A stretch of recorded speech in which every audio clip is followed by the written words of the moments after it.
Elvis has left the building. It's done. Oh.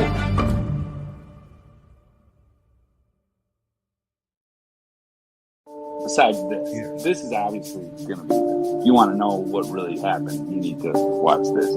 This is the only place you're going to get this type of interview or I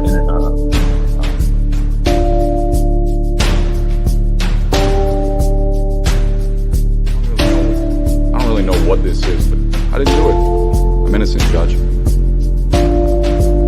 I'm not guilty. I'm innocent.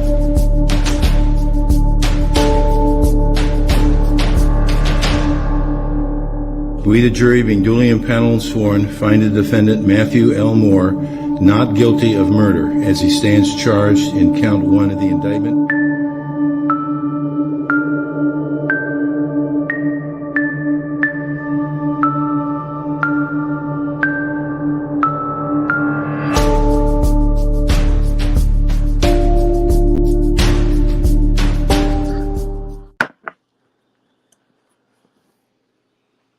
Nice intro. That was sweet. So that's my Karen Reid intro, the first one. That is, again, the very talented Mexi Texi. She's done both intros for me and the outros. So awesome. Shout out to her. It was good. We've got some people in chat. We've got Christine. Hey, Matt. And chat and Dylan. Hello, Christine. Just you as Mel says, can't be here live today, but definitely catch the replay. Hello, Mel.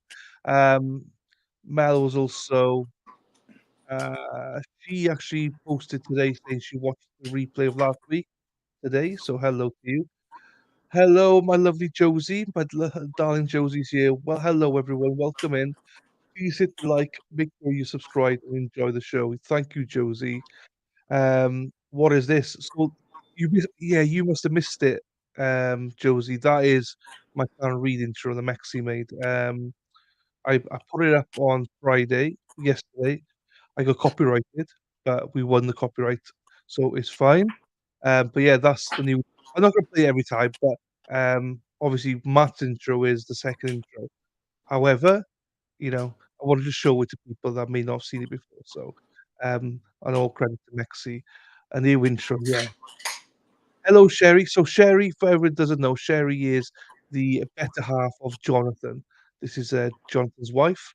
As I say, the better half. Say hello to Jonathan. This is Jonathan. But hope you're well, Sherry. Hope everyone's well with you and the family. Matt, clean shaven, looking good, my friend. I know. Thank you, sir. Thank you. Look at that. Because we only spoke about last week saying he'd be, and he said, I never trim it, I never. Look at you now. All off. I was forced into it. It was a situation. Oh man. Well, I'm not gonna ask any further just in case. But no, you're looking good though. You look younger. Yeah, that's what I've been told. I look younger, so you do look younger. I'm not gonna say you look prettier, but you look younger, Kimmy, hello Kimmy.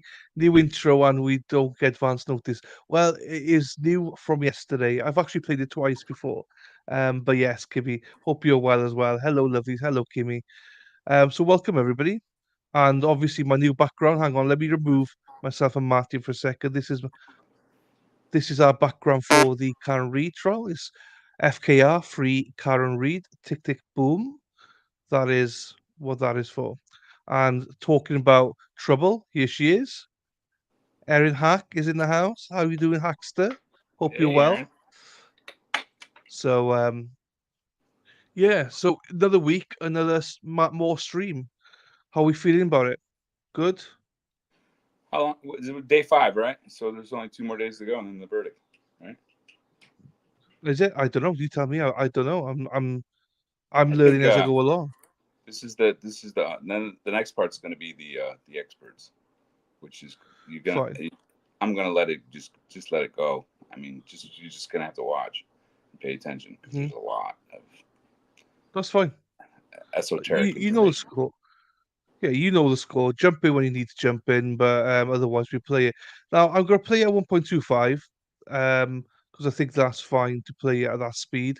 If there's anything that you think that's just filler, then let me know and we'll play at 1.5 or something.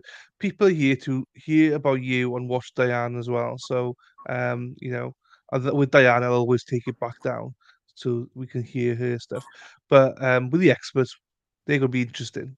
I mean, they're going to be important for us to listen to. So, okay, let me cancel that. I don't know what that's for. Right. So with that, no other news, mate. If not, then we'll crack on with it. If you're okay with that, Crack on. right on.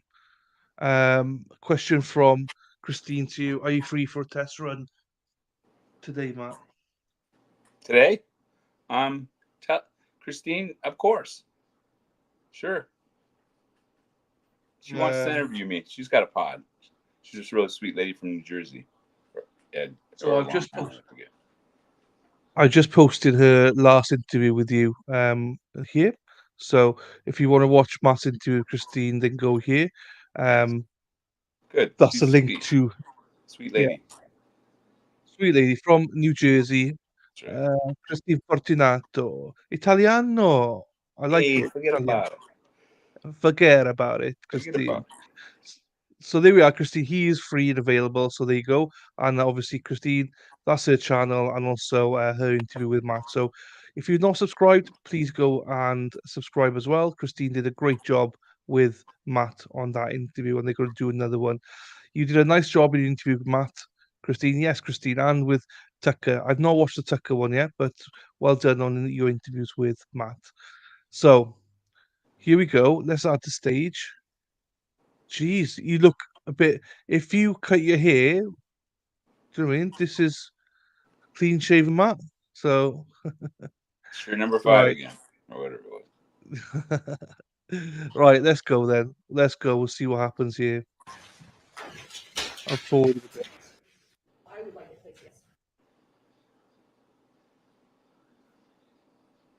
Oh, I think we've got this part. I think we've done this part. It's the question. Um, this is it now.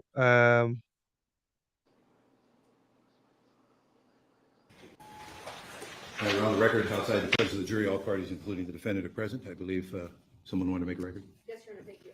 Your Honor, in this case, with respect to Dr. Agnew, I've been supplied a report pursuant to Criminal 16K that is dated January 11th, 2021, and then there's an addendum, although that's dated May 10th, 2021.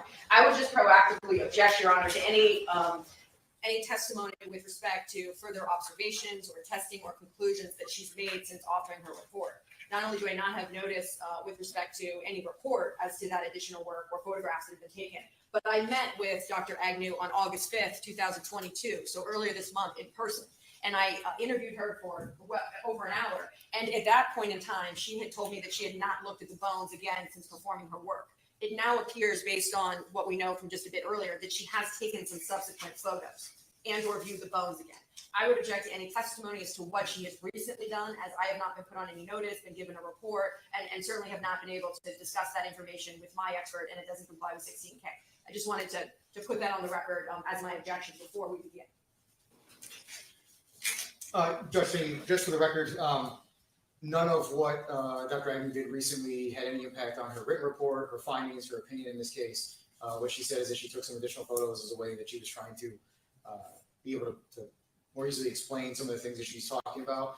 We've removed those two subsequent photographs from the slides. I don't intend to ask her any questions about re-examining the bones, but I do want to make it clear that none of that had any impact whatsoever on what the opinion was that she offered in this case. It was provided probably a year ago in discovery or whatever. So we don't have a 16K issue with any of the things she's going to testify about. So you're agreeing with what the defense has raised? I have no issue saying we're not going to talk about any subsequent examination or any further photographs that she took. Okay. Well, I think we've resolved. And I'll go let our witness know that too, to make sure that she knows. Okay, before you go, let me just get the template, since I think we got a lot of experts in our future.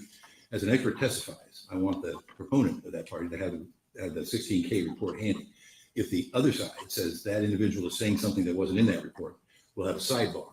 I'll have the person who doesn't like what the witness is saying, say what it is they're about to say or they are saying, and then I'm going to ask the proponent, is that in writing in that report? If it is, it comes in. If it's not, it doesn't come in. Okay, now we're resolved on this witness, as I understand it. But I just want to let you know that's the template we're going to do for these types of issues that come up with other experts. Okay, go ahead and whenever you're ready. You require state tenders the expert and then a voir dire, or I just want to know your process. Well, you don't have an issue with the qualifications of the expert, I presume.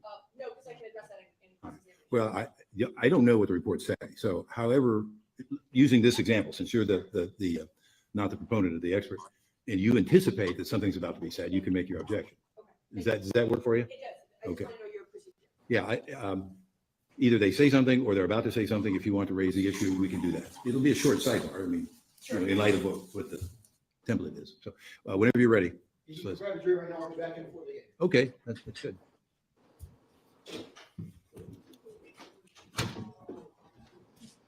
From what I've seen, Josie, I think he's quite good, Judge. So far, I think he's quite fair, quite strong. So I think so. I think he's a good judge.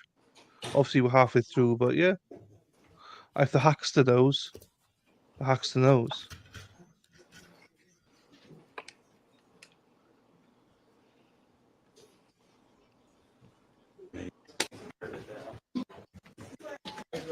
Amanda Agnew, A-G-N-E-W. And what is your current occupation? I'm a professor at The Ohio State University. And what field? Human anatomy, biomedical engineering, and forensic anthropology. And how long have Forensic you been anthropology. Employed at The Ohio State University? For approximately 12 years. Coach, what's the mark stays at 125?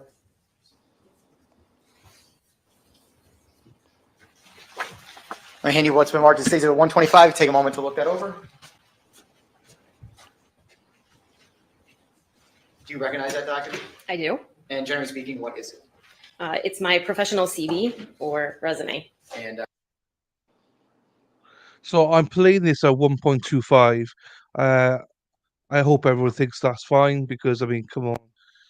If it is too fast, let me know and I'll go back down to 1.1 or something. But we'll keep it 1.25 if it's okay for everybody. how many pages in total is it? 35.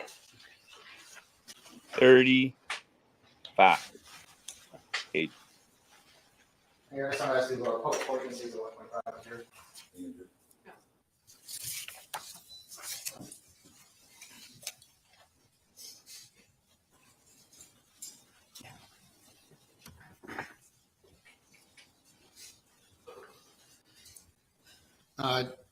Doctor, I'm not showing you stays at 125. Can you tell the jury what it is we're looking at here? My professional resume. Is that the first page of your professional resume? Yes. The first part there is about your educational background. Correct. Can you tell the jury what your educational background is, please? Sure. I received my undergraduate degree, a Bachelor of Arts in Biological Anthropology from the State University of New York in 2004. And I moved to Ohio shortly thereafter, and earned my master's degree in Biological Anthropology from the Ohio State University in Biological Anthropology, and then continued on to receive my PhD also from the Ohio State University in Biological Anthropology in 2011. So what does it mean to obtain a PhD in Biological Anthropology? A lot of work. It's a research degree, so it entails a lengthy research project in addition to coursework that summarizes your area of expertise, essentially. The next part of page 1 of your resume talks about your current academic positions. Could you please let the jury know what those are?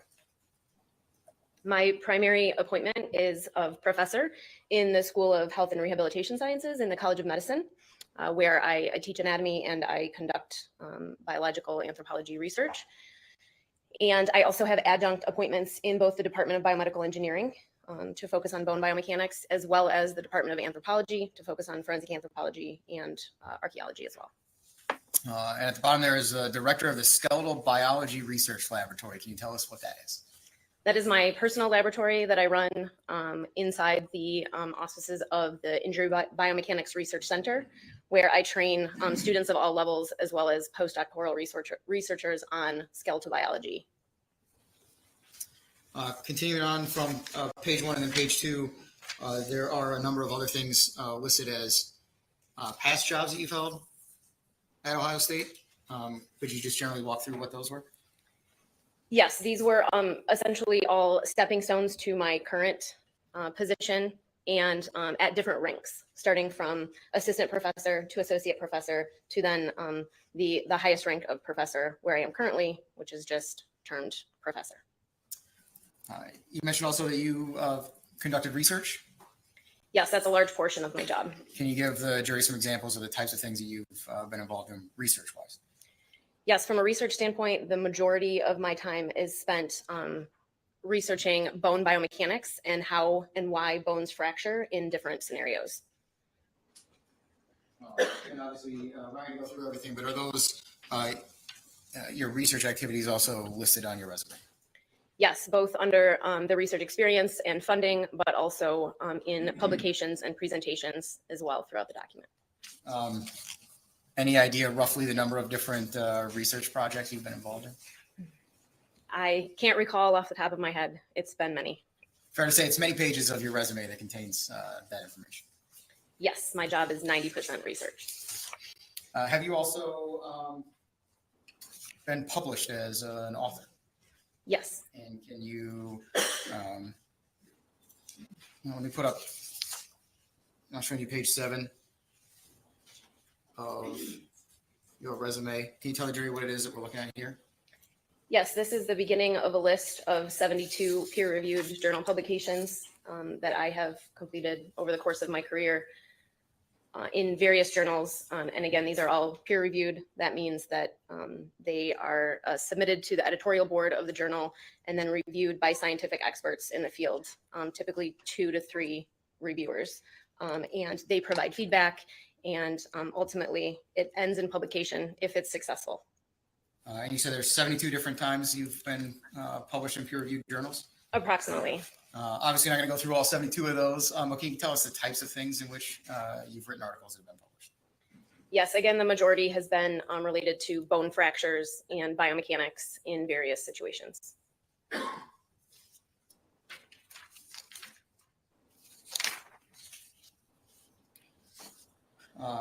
You mentioned briefly, but have you also presented at various conferences? Yes. I'm now showing you page 12 of your professional resume. Can you tell the jury what it is that we're looking at here? So conference proceedings are papers that result from the presentations that were given at each of those conferences. So you provide a paper, write a paper, which sometimes is peer-reviewed, other times not, that's associated with the presentation. And you note that there's 21 different times that you've done that?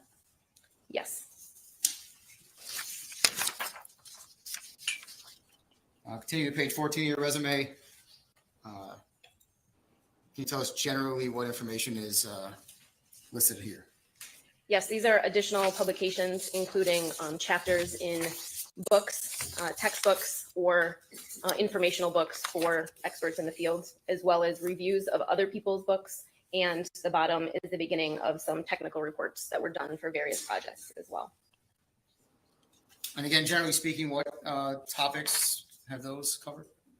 Mostly bone biomechanics and bone fracture.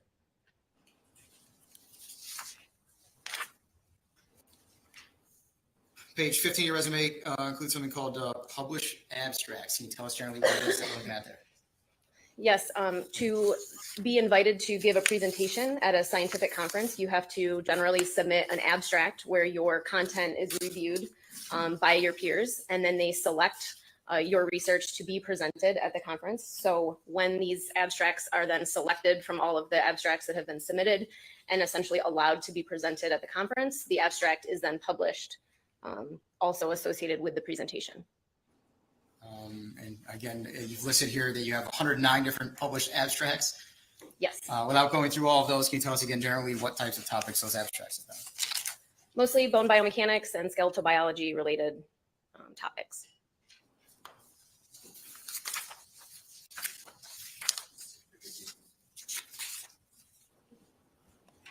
On page 23 of your professional resume, can you tell us what it is we're looking at here?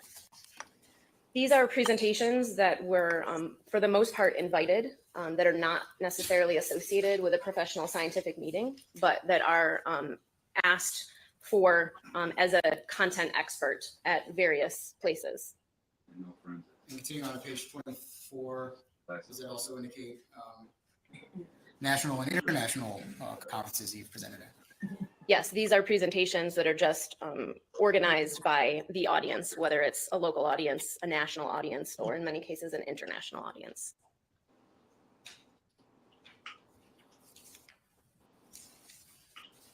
I'm showing you on page 25 of your resume, you have a heading of teaching experience. Can you tell us what it is that we're looking at there? Yes, this is a short list of courses that I've taught, mainly at The Ohio State University in different departments on different topics throughout my career.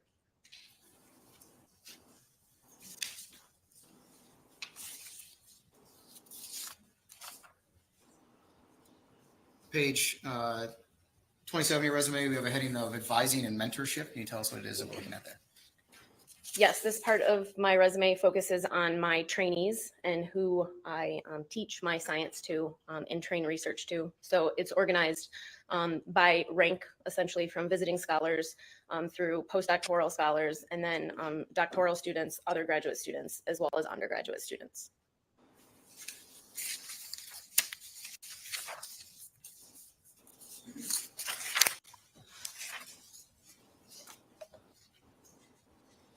On page 31 of your resume, You can't do it. I'm going to speed it up. I mean, Jesus mighty. there's a heading of honors and awards. Can you tell us what it is we're looking at there? Yes, this is just a few of the awards that I've received. And then there's a heading entitled service activities. Can you tell us what it is we're looking at there? Yes, these service activities are important for an academic career path. And so this portion outlines my service to journals to review, to peer review other people's scientific articles that they have written.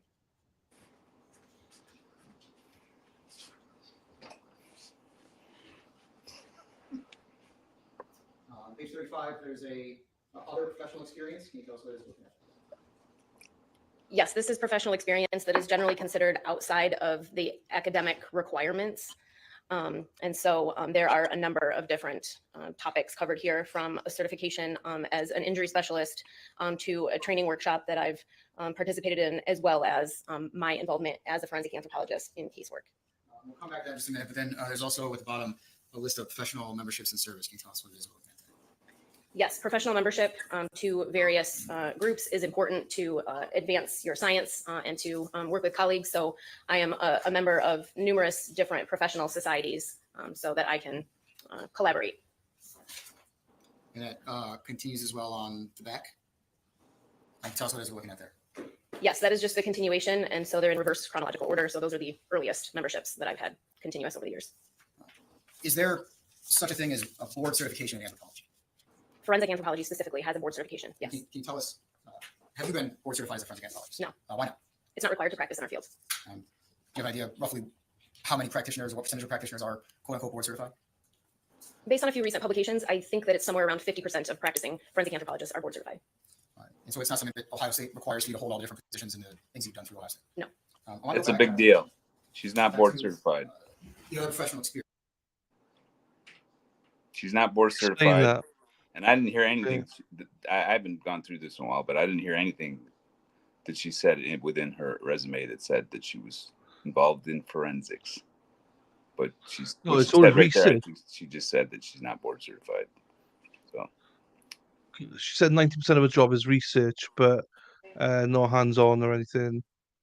She's not a board certified forensics anthropologist, and I don't think she's. I think we'll just let her go on with it. I mean, she's been involved in some criminal cases, but nothing like this. So. And there's something there. I feel like it's page 35 again of the resume. Forensic anthropology consultations. What does that mean? That is a request from anyone from a police department to a medical examiner. It's then the Department of Homeland Security in some cases, the FBI and others, a request to consult on a case related to forensic anthropology expertise. And how do you get involved in a request to perform a role as a forensic anthropologist? In my case personally, I have never sought out these opportunities. Someone has always requested the consultation of me. So generally, how does somebody request you to consult on a case? An email or a phone call to start the conversation. Have you performed forensic anthropological assessments for coroner's offices? Yes. And can you tell us about how you get involved in that type of process? Typically, the coroner's office will again call or email and provide some very minimal details requesting my lab, myself, our expertise in order to consult on a case. And oftentimes the first request is this feasible or not before going into any details. Is there generally a type of case or a type of scenario of why a coroner's office would be asking for an anthropological evaluation based on her experience? Well, qualifying this individual as an expert? Yes, certainly. Any objection to that? I'm not sure what the qualification is. In forensic anthropology? Well, and I've got more questions if there's a why don't you do your foundation, just continue on if you feel you need to. Have you been asked to assist coroner's offices in this? Yes. And you recall how many times you've contributed to a forensic case? Somewhere between 50 and 100 times, probably. Contributions can be something very minimal to a very in-depth analysis. Have you, in your profession, assessed skeletons? Of course, yes. And what does that mean to assess a skeleton? Skeletal assessment or analysis includes taking a detailed look at the entire skeleton. I am also an anatomist, and so I study soft tissue as well. But when assessing a skeleton, it's typically only the skeletal remains. And so that's what I'm commenting on in this case. But it can be anything from assessing whether a skeleton is human or non-human, because it's actually difficult to tell in some cases, to a biological profile that helps us to assess the sex, the age, the stature of the individual. It could be a detailed trauma analysis to look for fractures on the skeleton, or it could involve assessing pathological or degenerative changes to the skeleton as well. Essentially looking for any evidence to qualify and quantify everything about that individual from their skeletal remains. Any idea how many different skeletons you've assessed in your career? Thousands. This time I'd offer Dr. Agnew as an expert in the field of forensic anthropology. Your Honor, I have no objection to her being qualified as an expert in skeletal biomechanics, but I'm not sure the proper foundation has been laid for forensic anthropology. Well, do you wish to voir dire the witness? Yes, ma'am. Get that, Dylan? Watch this amazing woman. Good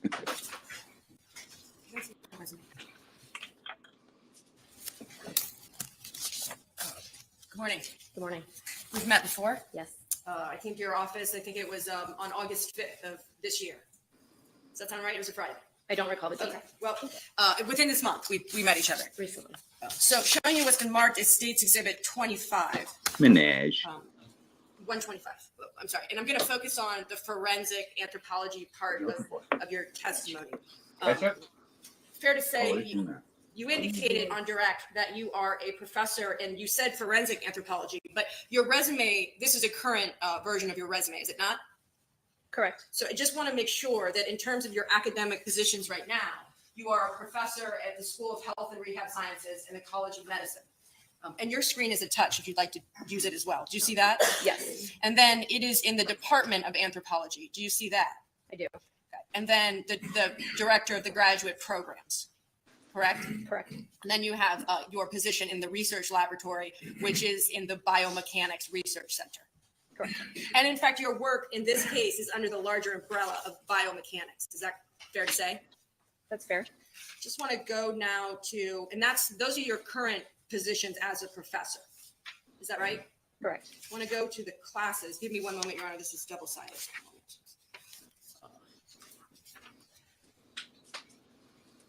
Can you help me find the classes? Sorry. I'm trying to find the classes. Maybe you know the page to direct me. Close to the end. Teaching experience. Thank you. Page 25 of your resume. We've got, this is again, current copy of your resume. You would agree, and let me scoot it up so we're sure to see the full page of 25, that of these courses, in terms of your teaching experience, the only one that even says the word forensic is the Intro to Forensic Science 3211. Isn't that correct? That's correct. None of these classes are in forensics, let alone forensic anthropology, correct? Correct. Then going back to the page of 26, because I know that your teaching coursework continues on 26, and I want to make sure that I'm not missing anything with respect to your teaching. There's no classes in forensic anthropology, correct? Correct.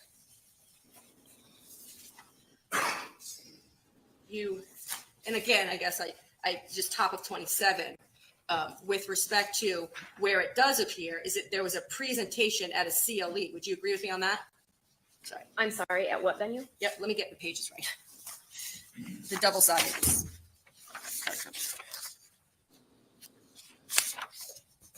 With respect to the forensic coursework, the casework that you talked about, I just want to make sure I heard your testimony right. You talked about 90% of your work is research, correct? And then you've talked about articles that you've done, presentations that you've done, so that would be in that 10% bucket, right? Outside of research? No, the presentations, publications, and funding are all considered part of research. And that's in the 90%? Correct.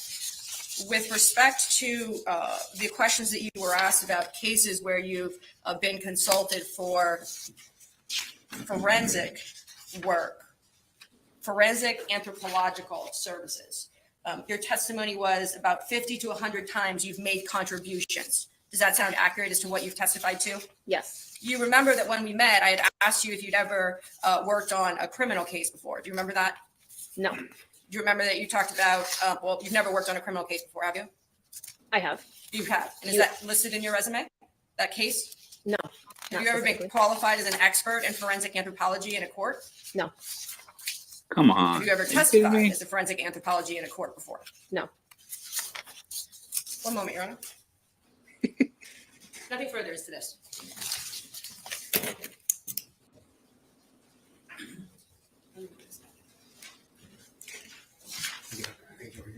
That was easy.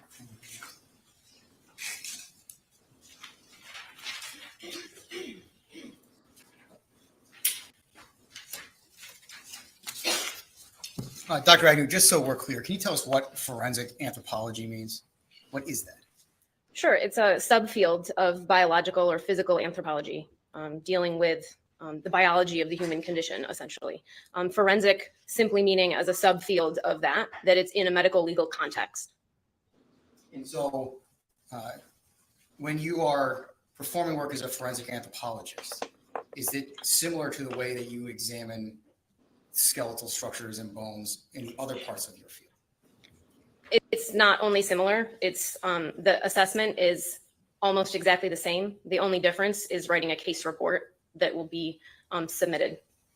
And so that's the kind of work you do all the time and have done all throughout your career at Ohio State and anywhere else. Yes. And there are times in which you have, you said, contributed in forensic anthropology. Can you tell us who you've worked with or for in those contexts? As I said, I've consulted with the Department of Homeland Security, with the Smithsonian Institute, with here in Ohio, approximately 15 different counties that have requested forensic consultation. With the Smithsonian, just as a consultant. The lady for you? No, Agnew. Various coroner's offices, potentially medical examiners in other states, specifically New York City, BCI, I can't recall the specifics of each individual case. Generally speaking, when you do those consultations, do you write a report? Not always. Sometimes the consultation is requested simply to identify whether the remains are human or not. And if the outcome is that the remains are not human, in some cases, a report is not requested. Has any of your work in the field of forensic anthropology ever ended up in a courtroom? No. So this will be your first time actually having to testify about any of the work that you've done. Correct. And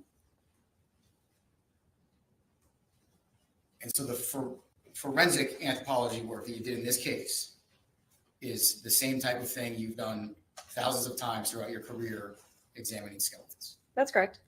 At this time, I will again offer Dr. Agnew as an expert in the field of forensic anthropology. He's not. But fuck it, give it to her. Ladies and gentlemen, as with all witnesses, when expert witnesses testify, it is your sole duty to determine the weight to give to the testimony of that witness. And so you look at each witness. Hey, Dylan. Yeah. Ohio's Yeah. OSU? Yeah. Fuck OSU. Oh, OSU. If Mighty Meat was here now, we'd be like Michigan State. Right. Fuck at OSU, Michigan State. So, so Uzielf, I'm not sure how to say it. Yeah. So the guy you're talking about is in the black screen here. His name's Matt. You see him in the box? That is the defendant in this case. He's got his screen off for the minute, but he hasn't changed. There he is. This is Matt. So, because he's speaking about you and maybe not thinking that you were here. So that was Matt. He's here if you got questions for him. I'm here. Yeah.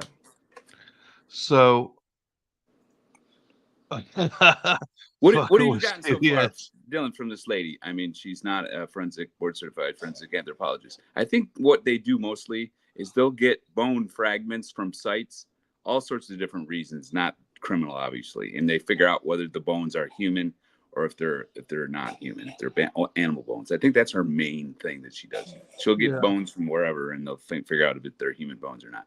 As far as being a like with those TV shows, right, where all they do is crime all day. She's not a forensic anthropologist. So, no, I mean, look, she's a researcher. She knows, that, but she's not necessarily qualified to give her opinions in court.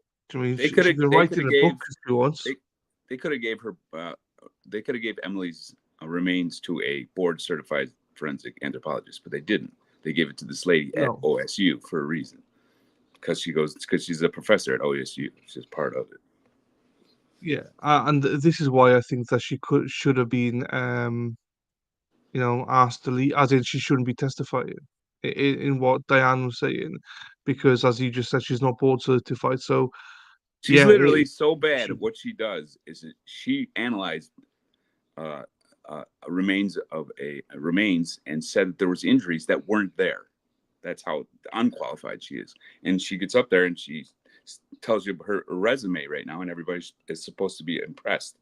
Well, I would be impressed too until you figure out that she's not really looking for the truth. She's just trying to give them what they want. Until Diane went up there, I was like, oh, yeah, sounds good. She sounds very qualified. Didn't know what she was going to do though. But it goes back to that guy last week with the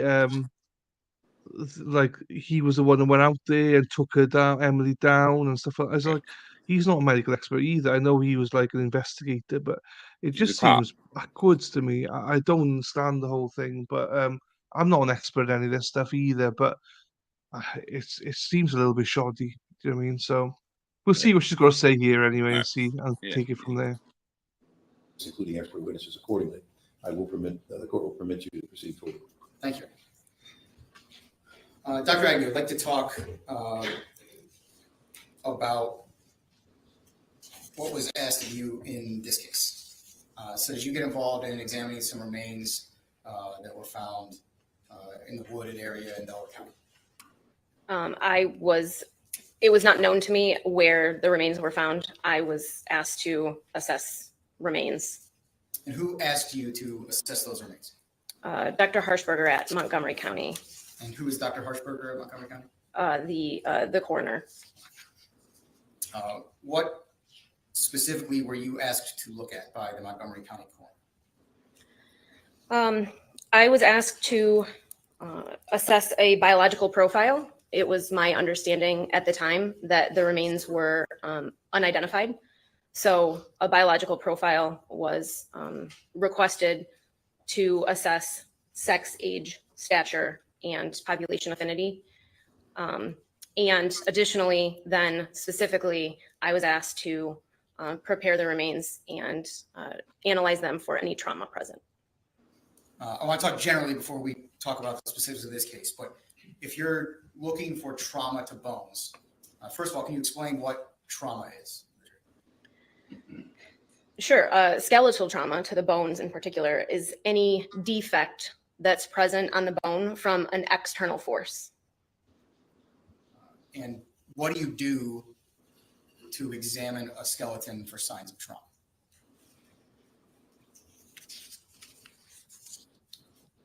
Each bone is examined very specifically and usually using some sort of stereo microscope or some sort of equipment that can allow you to see more closely than what you can with the naked eye in every foramen or hole and over the surface of the entire skeleton.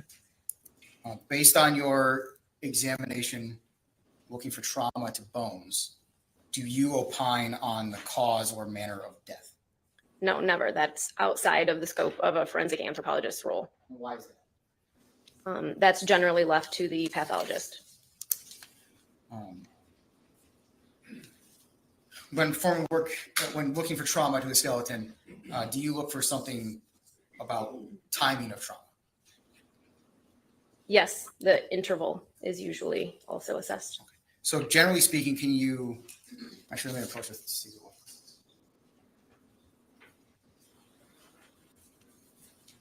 Dr. Agnew, I'm going to hand you what's marked as Exhibit 126. Do you recognize that document? Yes. And generally speaking, what is it? These are examples I provided, just publicly available images, examples of different timings for trauma. And what Exhibit 126 help explain to the jury these different trauma windows or intervals that we're going to talk about? Yes. And it's time to publish Exhibit 126 to the jury.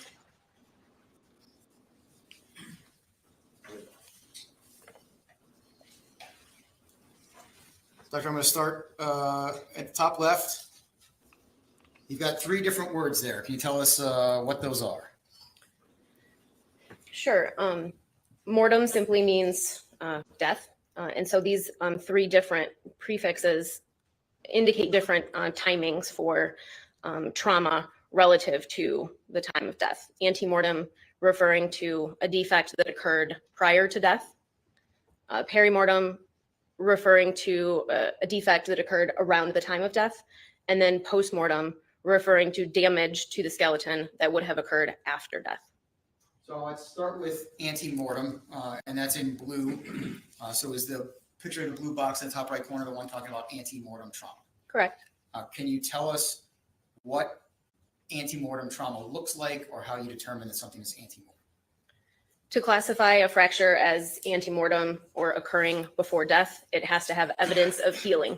So those rounded edges that you see in the defect in that picture in the upper right-hand corner, that indicates that healing has occurred as the bone has responded in trying to fix itself.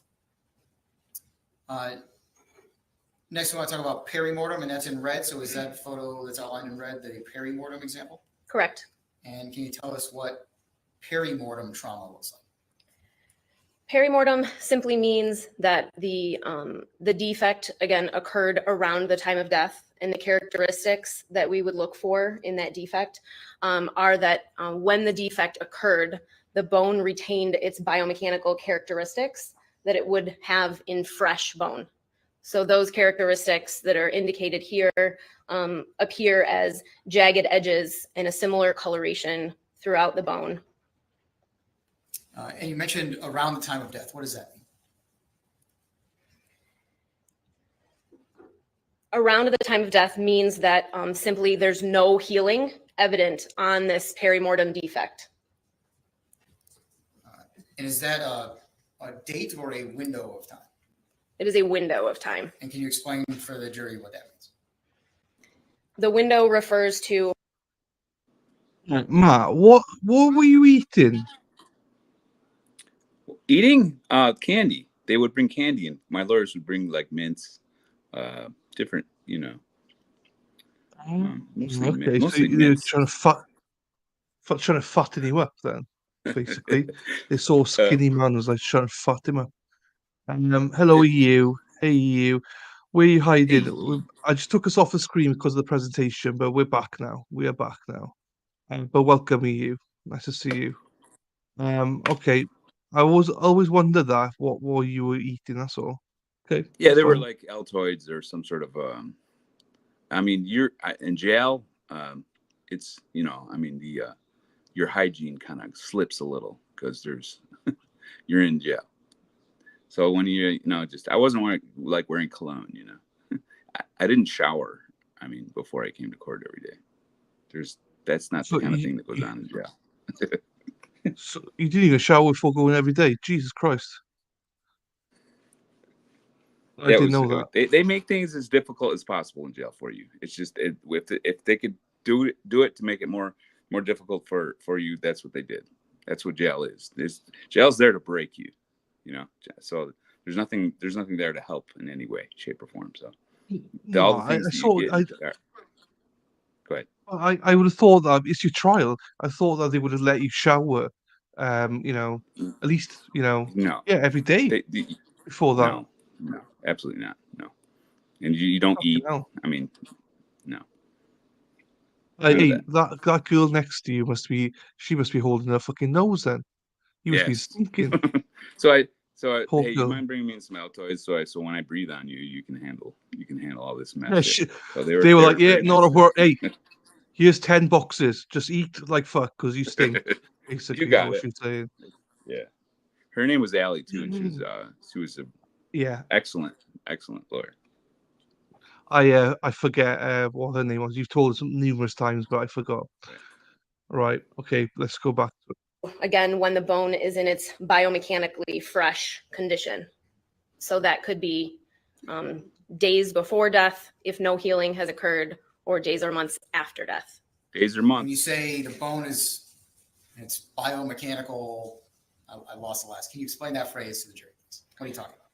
Absolutely. Bone is a dynamic living tissue in the body, and it's not only a hard mineral substance, but it has a lot of fluid in it as well, water, fats. And so it behaves viscoelastically, meaning it's not just a very brittle material. And so the characteristics that surround perimortem trauma are related to how the bone responds viscoelastically during the event that caused that trauma. And what does viscoelastically mean?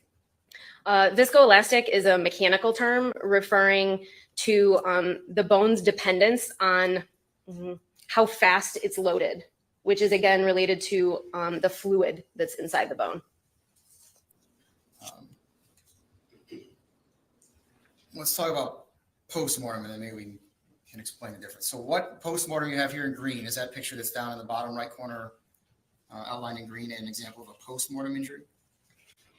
Yes, although I wouldn't classify it as an injury postmortem. Trauma, I'm sorry. It would be damage to the bone that occurred postmortem. And so those smooth edges and the stark difference in color between the outside surface of the bone and the inside, as shown there, would indicate postmortem damage to the bone.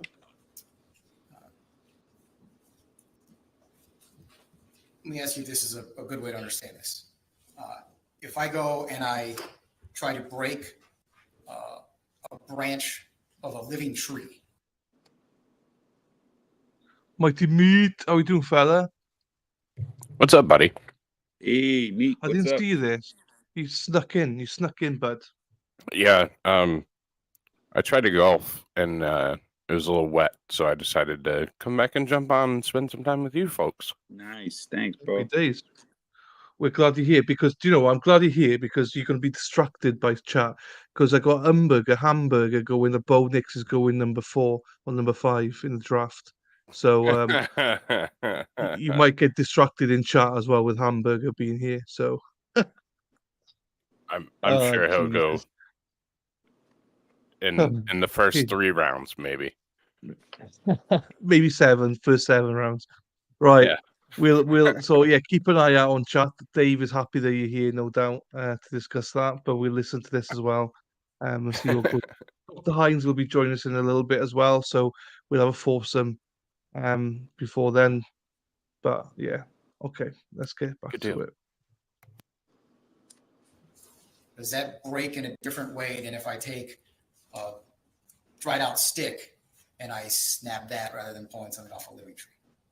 Yes, that's a good analogy. The perimortem fracture with the jagged, splintered edges is a good indication of what that branch, that living green stick branch, would have looked like when you tried to break it, versus something that was dry and brittle and no longer having those same properties as the branch when it was living would look like, or similar to the lower right-hand picture of the postmortem damage. And so based on observing trauma to different skeletal elements, based on your observations, you're able to classify that trauma into one of these 3 different windows. Yes.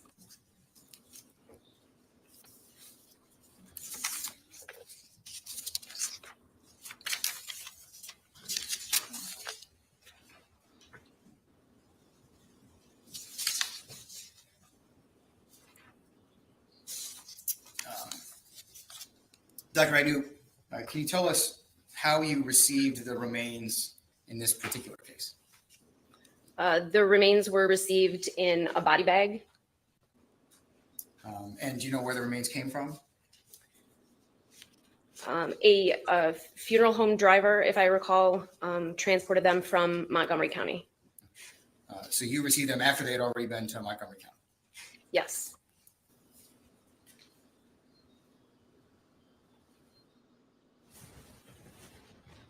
Hey, March stays at 127 and 128. Take them all with those.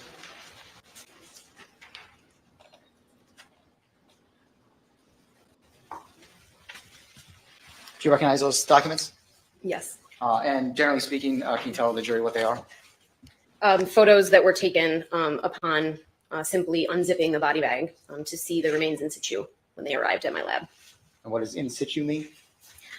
In the condition that they arrived in before we did any analysis or any processing, sort of a pre-photo. That's a post stays at 127, 128 to the jury.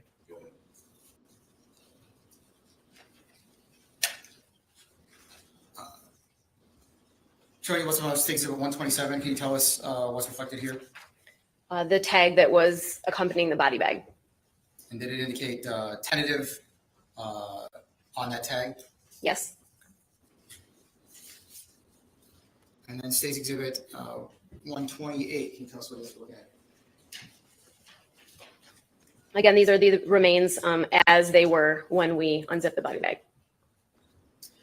You receive remains that are in condition as seen in stays at 128. Do you immediately get out your microscope and start looking at them? No.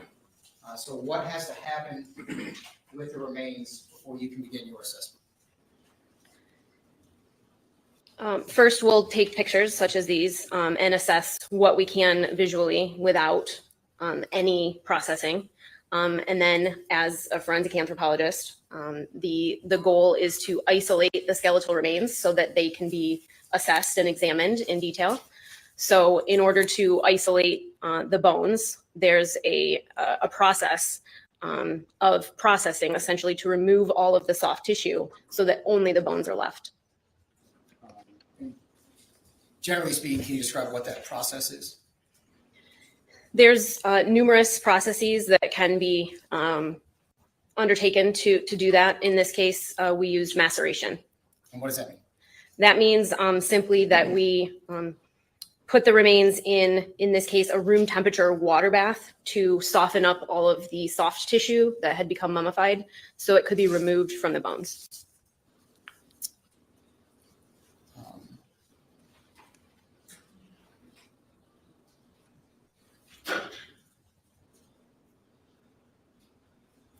Let me show you what's March is at 129.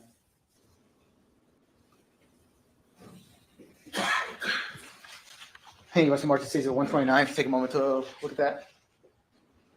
Do you recognize that photograph? Yes. Generally speaking, can you tell the jury what it is?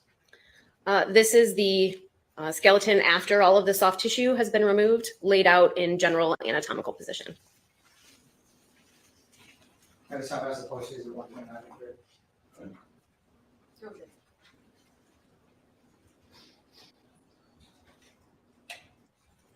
Dr. Agnew, show you stage 129. Now that the jury can see, can you tell them what it is we're looking at? Yes, after processing and all of the soft tissue has been removed, the skeleton is laid out in anatomical position, and this is an overview photo of all of those elements. Isn't that nice? During this process, Is there a toe bone there? bones are I can't see. Well, Is there a yeah. toe bone? See the toe? Is there a toe bone missing? I have no idea what the fuck we're looking at now. Yeah, it almost looks like the entire feet portion is not there. It's a nice presentation, isn't it? Real nice. Look what they did to my wife, man. Look what they did. Yeah. Real nice.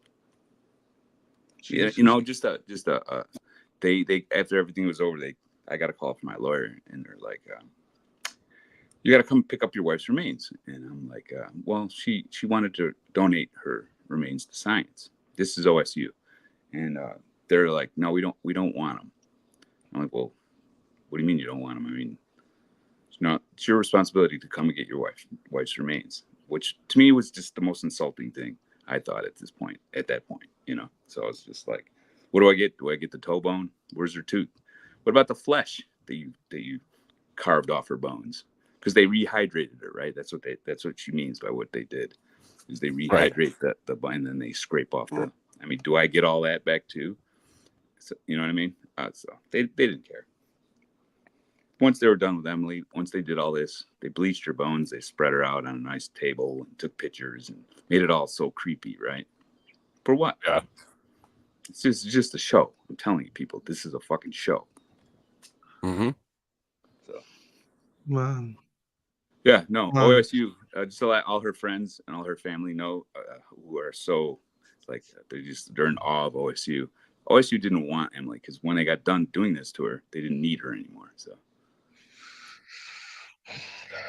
Fuck, I didn't know this. Like, yeah, you know, and so you can imagine me getting this phone call, and I just, you know what, I just said, don't respond, just don't respond. All I'm going to do is get mad. So, I just said, just let it go. So, Yeah. oh man. They just don't care. Like, there's no care. There's no duty to do what's right. Like you said, they just use it for the purpose that they need, and then to hell with you, you know? Like, Emily was an OSU grad. She didn't really care too much about OSU. People, like, you know how they are, their allegiance to their college or whatever. But yeah, she was an alumni. She was living there her whole life. Hey, I died. Maybe you can use my remains for, you know, something for the science department or what. They didn't give a fuck. yeah. I'm sure they would have if I would have got convicted. Sure, then they, you know, hey, here's a story. But they didn't want anything to do with any of it. So. man. Yeah, I'm sorry to hear that. That sucks, man. You know, yeah. What do you say to that? That type of thing is what I went through this whole thing. That's how I was treated. Like, I was guilty from day one. It was just this big thing that got moving, and it was all about money. It was just money. There was a reason why she was sent to OSU. They could have sent her anywhere. They could have sent her to that Tennessee body farm, which they are all about forensics. That's what they do. Send her there. Do the bone analysis there. You know, no, they wanted to do it at OSU for a reason. Jesus. So that they can get their people paid off. They can get their hands on money, and they can pay their friends off. What did you know? Sorry, go ahead. No, you go ahead, mate. It just shows you the lack of care that they have just generally. Like, the way that they conduct themselves and carry themselves, they just don't give a damn. Like they act like, oh, we're doing this for you and we're doing this to save people or help people, and they don't give a damn. Don't care. They don't care about you. Police, Yeah. when they show up at you've got a situation. This is a crisis. You're calling the crisis managers to come in and help you. I mean, they're there. The black, they're wearing the badges and the guns and everything else. The dogs, the helicopters, everything else. And you think, oh, they're there to figure this, to manage this crisis. They're there to close cases. Period. Yeah. They're there, and if you're standing there like a dummy, like I was, cooperating, they're gonna put a case on it. They don't care if you're guilty or innocent. Doesn't mean anything. Matt, this picture now, right? You said that they obviously cleaned the flesh off, they did all that. Did you know all this? Or was this the moment of time that you knew I hadn't seen any of this before. So you yeah, had no it was clue. rather shocking. What they bleached her bones so that they could take this picture so it looks like white against black to contrast it. And they soaked her in 50% hydrogen peroxide, 50% warm water. That's completely out of the realm of anything that you would ever do as a forensic pathologist or anthropologist. You're going to weaken bones. You're going to destroy things with well, I don't want to go too. You just listen to our experts, but that alone right there is this woman that is not a forensic anthropologist. She doesn't work every day going in trying to figure out crime. She's just a professor at OSU that gets bone fragments from different, like sites and determines whether they're animal bones or if they're human bones is basically what she does. But they put her in this position. They're like, here, find trauma. And she found trauma where she wanted to find trauma and just ignored where there was other trauma. Well, and we prove it. And Diane proves it.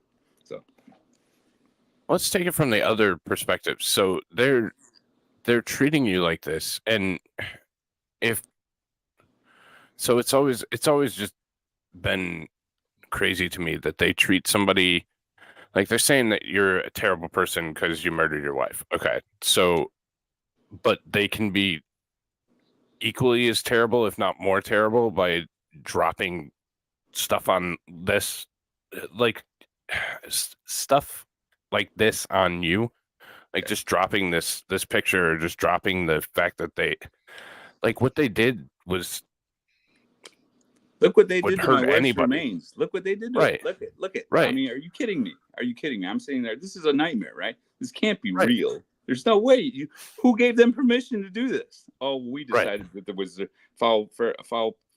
there was some sort of foul play, so we're allowed to because we're the government. You can just go and do shit like this, and yeah. I still have a hard time talking about it and thinking about it. I mean, look at it. Exactly. And know that Emily she had a dark sense of humor, so she's not really affected. If she knows about this, she's not she had a real morbid sense of humor. So this is kind of probably funny to her, but wow. Man. Okay, we'll carry on listening to this. Fucking hell, that's tough, man. Right, let's listen to a little bit more of this then. A liquid? Yes. The bones got wet during that time period. Yes. Does the fact that the bones got wet again in any way impact your ability to see the types of trauma to the bones? No. Can you explain that for the jury? The moisture content that's important in this scenario is the moisture that's there when the defect or when the fracture actually occurred. Rehydrating it later, one will never make the bones go back to their original condition because we can't replace bone marrow and fat in bone. And two, we're not causing any fractures or damage to the bone while they're wet. All of those defects occurred earlier during the event, and that's how we're assessing those fractures. All right. Skipping ahead to the end, but did you ultimately author a report in this case? Yes. My hand was marked as State Exhibit 130. If you could take a moment to page through that, please.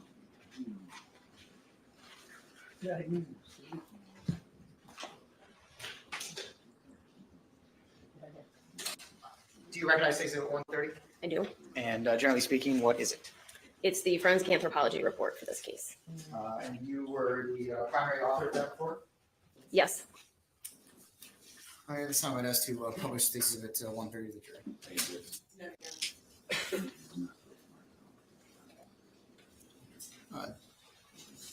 Dr. I want to start with the top here. Can you tell us what it is we're looking at?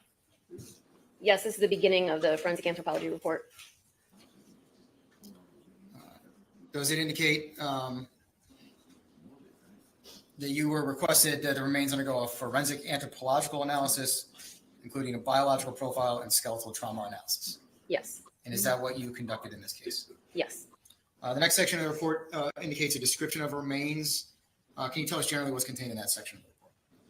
Yes, it begins with describing the remains as we received them, as partially skeletonized and mummified in this case, and then continues to outline how we processed the remains, and eventually then presents the list of elements that were present versus not. And so when you say elements, does that kind of mean what bones were there and what bones were missing? Yes, bones and teeth. Bones and teeth. Okay. What does it mean? It's a question for you, Matt, from the Hackster. Did Emily's family support them doing this to her body, or did they even know about this? I'm not sure what they knew. I think they were working. They were in close communication with the investigators through the whole thing, but I don't think that they knew that this was going on. I haven't talked to any of those people. They never reached out to me, so I have no idea whether they knew that this was happening to Emily's remains or not. I certainly didn't, and my lawyers didn't prepare me for it either. So, I mean, this was it's just right in court. And then I knew the camera. I didn't get permission for Court TV to put cameras in the courtroom. No one asked me. All of a sudden, I got a camera in my face that I can see the aperture on. I can see it focusing in on me. So you can imagine the pressure of that. This, they just made everything so difficult.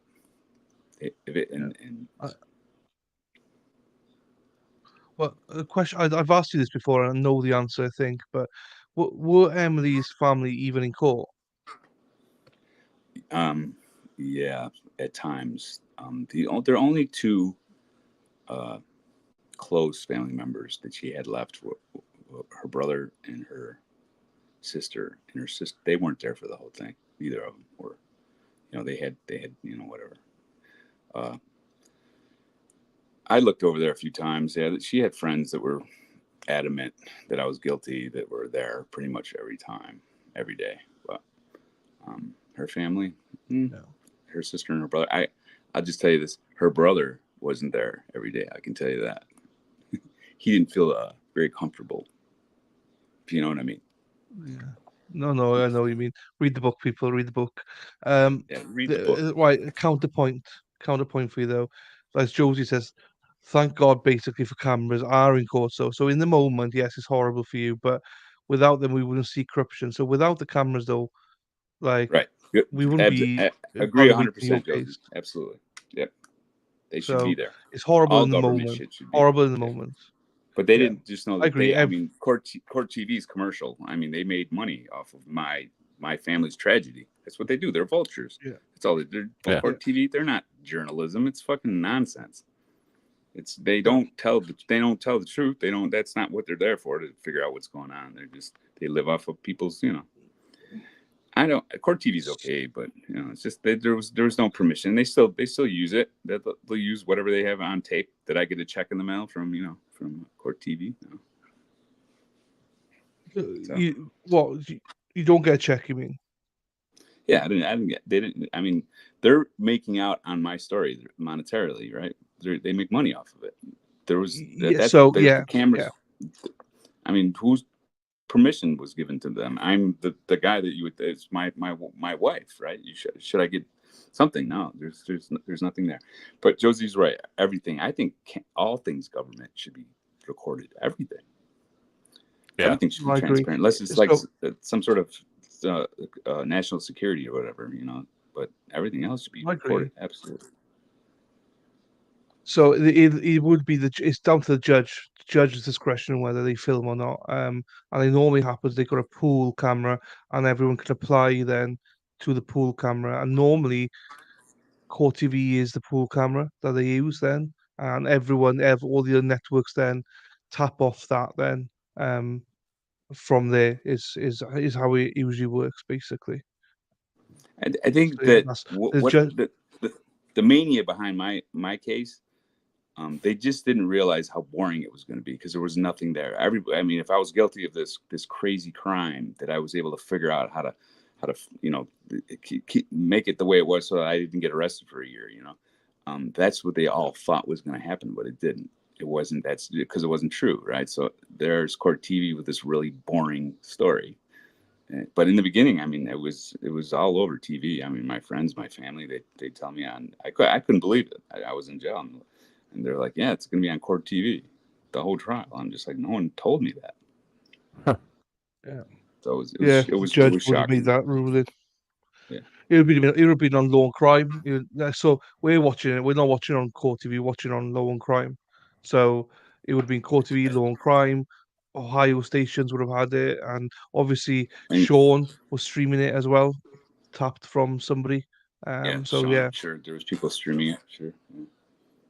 yeah. It Um, the media behind it, and I people don't know I have there's a Dateline. Dateline made an episode. Dateline made an episode, and they tried to make it as interesting as possible, but it was not interesting because it was so obvious that I wasn't guilty.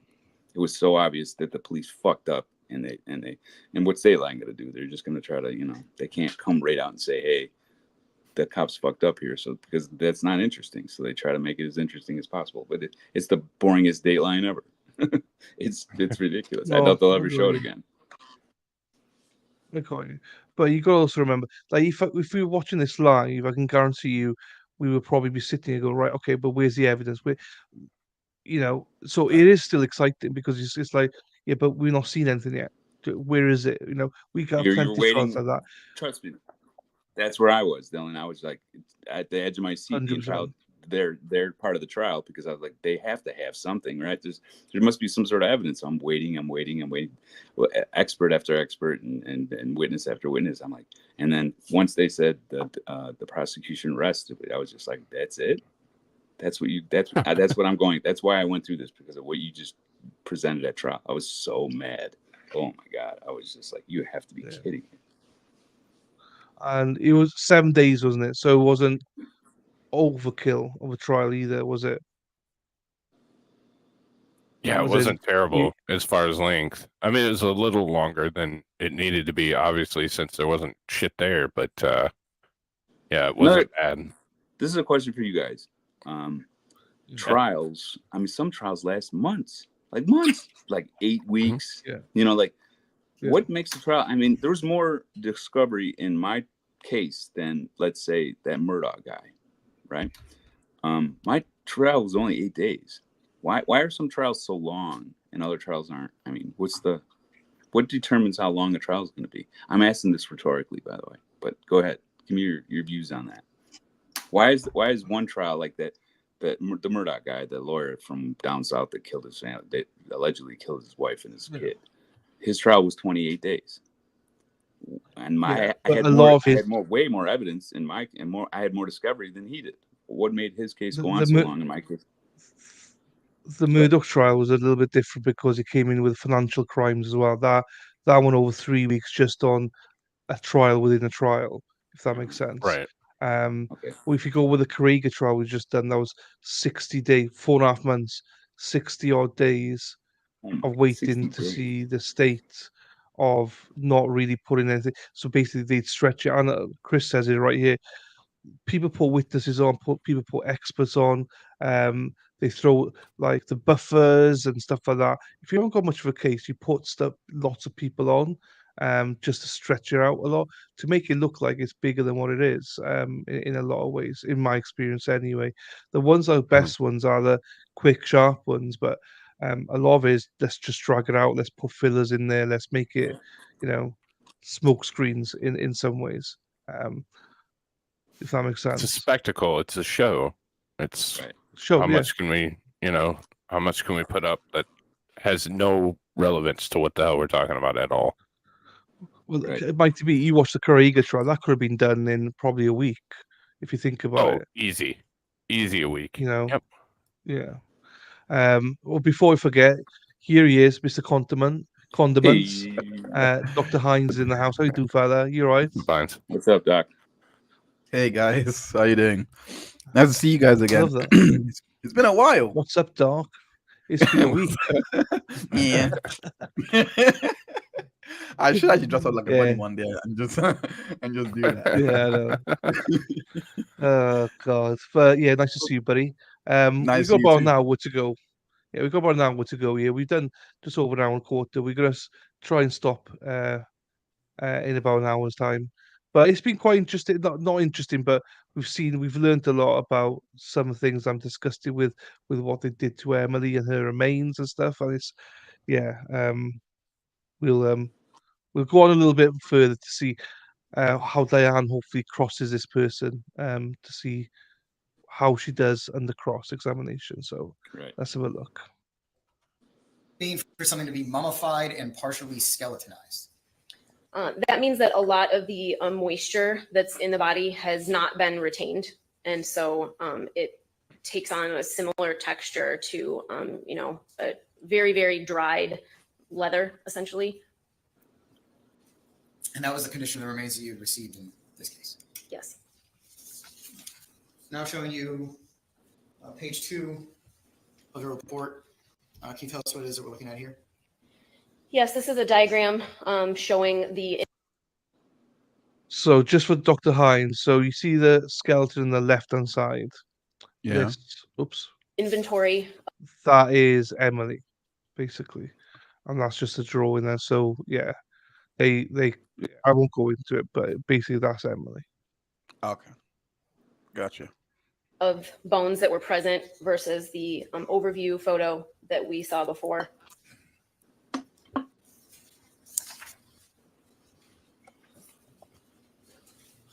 Page 3 of the report, does this reflect that biological profile that you were speaking about? Yes. And just generally speaking, what was determined with regard to the biological profile?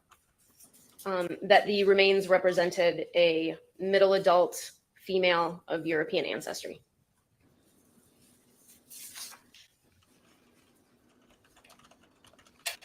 And top of page 4, Hi, Hans. what's listed under stature? This is an assessment of how tall this individual would have been during life based on the remains. Next, I want to talk about the trauma section. Let's start. I want to talk about perimortem trauma. And we'll show some photos and get into more details here in a minute. But generally speaking, can you tell the jury where you observed perimortem trauma on this skeleton? The majority of the perimortem trauma or those fractures that occurred around the time of death were in the neck region with some additional on the face. Additional. Where specifically Multiple. in the neck? What elements or structures did you observe perimortem trauma on? The hyoid bone, which is very high in the neck, sort of underneath your jaw, as well as the laryngeal cartilages that surround your voice box, essentially, a little bit lower than the hyoid in the neck. And those are two separate structures in the neck? Yes. Is the hyoid bone connected to anything? Any other skeletal elements? No, the hyoid is one of the only bones in the skeleton that does not directly touch any other bone in the skeleton. It's suspended by ligaments and it has numerous muscle attachments that help with breathing and speech, but it does not articulate with any other bone. You also mentioned generally some perimortem trauma to the face. Can you tell us generally what that was? Yes, there was some perimortem trauma on the nasal bones and around the nasal aperture or where the nose is on the face.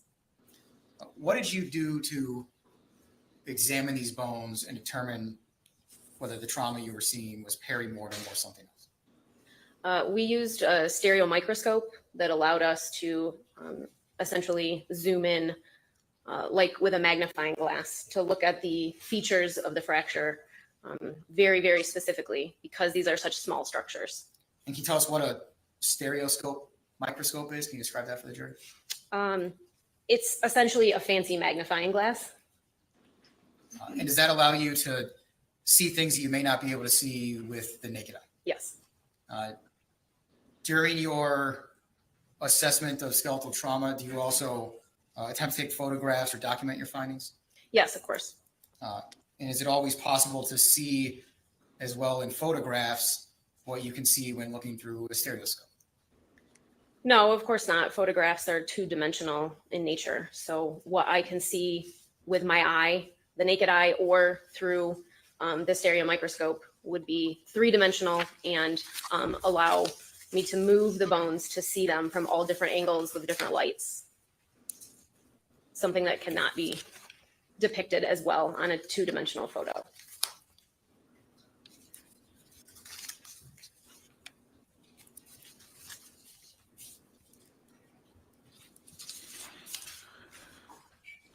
I would go into all that, Dylan, but Diane does. I mean, there's something to say about everything. The injuries to the face that she's talking about, that's the reason why I got arrested. You can explain the injuries to the neck. You know, she's out there for multiple different reasons why she had those type of injuries to her neck. But the facial fractures, there is no other source but that she had trauma to her face and someone did that to her, right? They had to have those facial fractures. So what if everybody that's listening or paying attention, key in on the facial fractures, because they're the ones that got this whole thing on. And I'm not even going to go into it. Just listen to it, and you go at it objectively, and just listen to it. You tell me if those facial fractures are legitimate or not. Okay, we shall listen to it. 35, take one look at those photographs.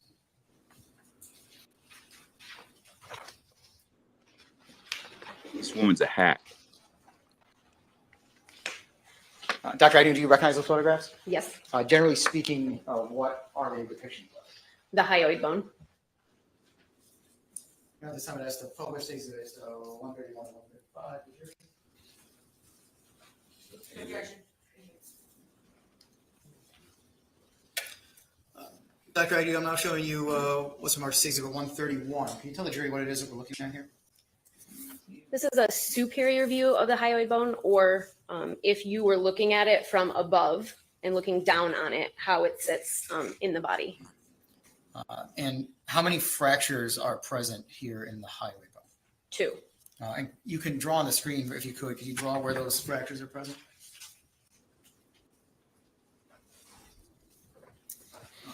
Is the entire hyoid present here in this photograph? No, it's not. Can you tell us what is not present? The right side greater horn is missing, so that would be here. So that this structure would be, if it were complete, more symmetrical than it is now. Where would you describe the location of the 2 fractures that are present on the hyoid? They are in the greater horn of the hyoid.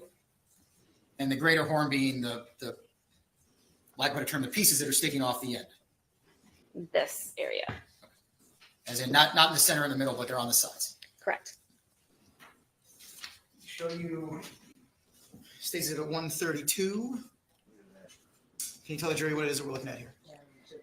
This is a stereo microscope photograph. So again, essentially looking through the magnifying glass of the fracture margins of that hyoid fracture on the left side. Both pieces are present here. And then State's Exhibit 133. Can you tell us what it is we're looking at? That same fracture, but with the separate pieces a little bit closer together to visualize how they would be if the structure was complete.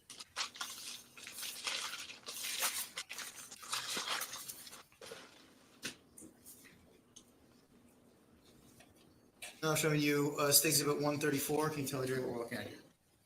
Yes, this is the fracture margin on the other side of the hyoid.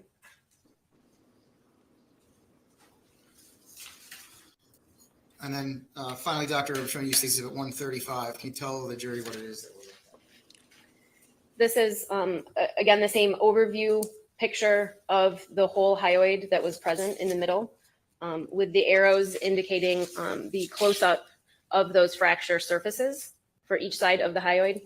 And the picture in the upper right-hand corner is from an anatomical textbook showing the location of these structures in the neck, essentially. So the hyoid bone is colored in light brown, indicated up there, with the red lines showing the general location of the fracture, both fractures in this case. And again, you've labeled this in red as being perimortem trauma. Correct. Can you tell us how you determined that this trauma was perimortem? Yes, the fracture margins or the edges of the fracture are very jagged in nature, indicating that this fracture occurred while the bone was still in its biomechanically fresh condition.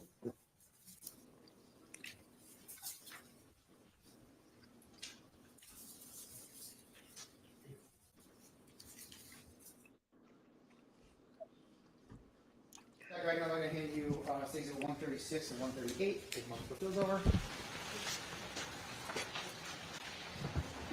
Do you recognize those photographs? Yes. And generally speaking, what are they? Those are stereomicroscopic images of the fractures to the laryngeal cartilage. And what is the laryngeal cartilage? The laryngeal cartilage is the large cartilage as part of your larynx that on the very front of it, usually in males, has a more prominent feature, and that's what the general public refers to as their Adam's apple. So that's that same structure. It is a cartilaginous structure, but in many cases it can turn to bone. That's not an abnormal process per se. And so it had started to turn to bone or ossify in this individual. So going back to page 4 of your report, you wrote the ossified thyroid cartilage. So can you tell the jury again, what does that mean for this cartilage to be ossified? It just means that it had turned to bone. And generally speaking, how does that occur, or why does that occur? It's an age-related process, but it's very variable between people, and many different structures in the body that start as cartilage can turn to bone, including the cartilages on the front of the chest wall that attach to the ribs. And it's also very common for many of the cartilages in the larynx to turn to bone with age as well. Now, would you characterize that as a normal process? Yes. That's the published exhibit 136 and 138 to the jury.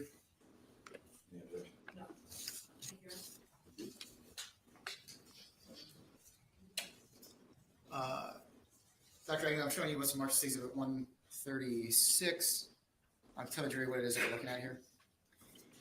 Yes, this is one of the superior horns, or the projections that stick up off of the top of the laryngeal cartilage, indicating a fracture in that horn. Actually, let me show you that. First of all, at the top of page 5 of your report, are those photographs listed there, the ones that we talked about with regard to the hyoid bone? Correct. Now, the bottom of page 5 of your report, are those photographs the ones depicting the ossified thyroid cartilage fracture? Correct. And so, states at 136, it's up on the overhead. Can you tell, based on your report, which side that is, which superior horn that is, left or right? I can't recall just from looking at that picture. Does your report indicate under those figures there which one is the left and which one's the right? Yes, so that would have been the left.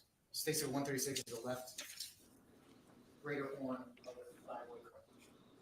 Correct. Did I say it? Yes. And I'm going to show you states at 137. Can you tell us what it is that we're looking at here? That is also a fracture in the thyroid cartilage. And is that the other greater horn of the thyroid cartilage? Correct.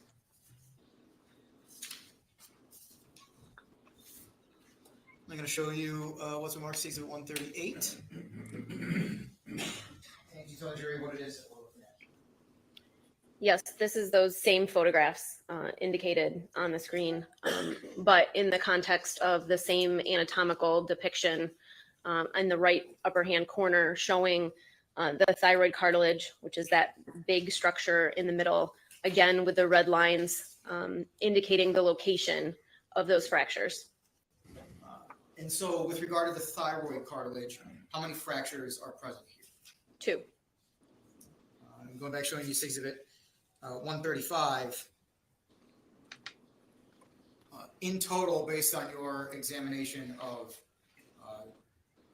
these structures in the neck of these remains, how many total fractures were present? There were 4 distinct fractures.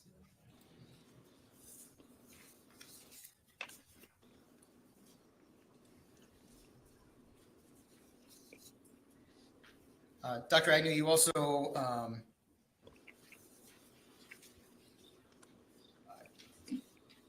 is there a word to describe those fractures to those elements when would there be more than one? If I said to you the hyoid's broken on both sides, how would you phrase that? From an anatomical perspective, we would call that bilateral. And what does bilateral mean? Bilateral just means in elements and structures that have symmetry on both sides, for example, your left and right hand, when something occurs on both sides relatively equally, we would refer to it as bilateral. So in this case, the horns of the hyoid and the thyroid both experienced bilateral fractures. So essentially 2 fractures on the left side of the neck and 2 fractures on the right side of the neck. Correct.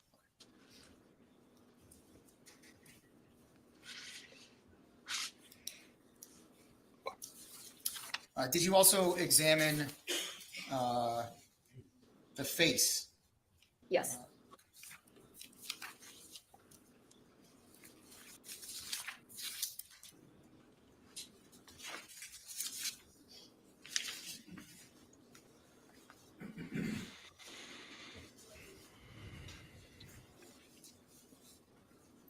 Dr. Agnew, I'm handing you what's in marked as exhibit 139 through 142. Take a moment to look at those.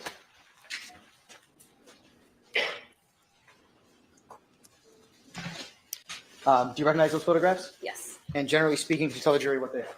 Those are photographs taken at various angles of the face. I got this time asked to publish exhibit 139 through 142. Okay.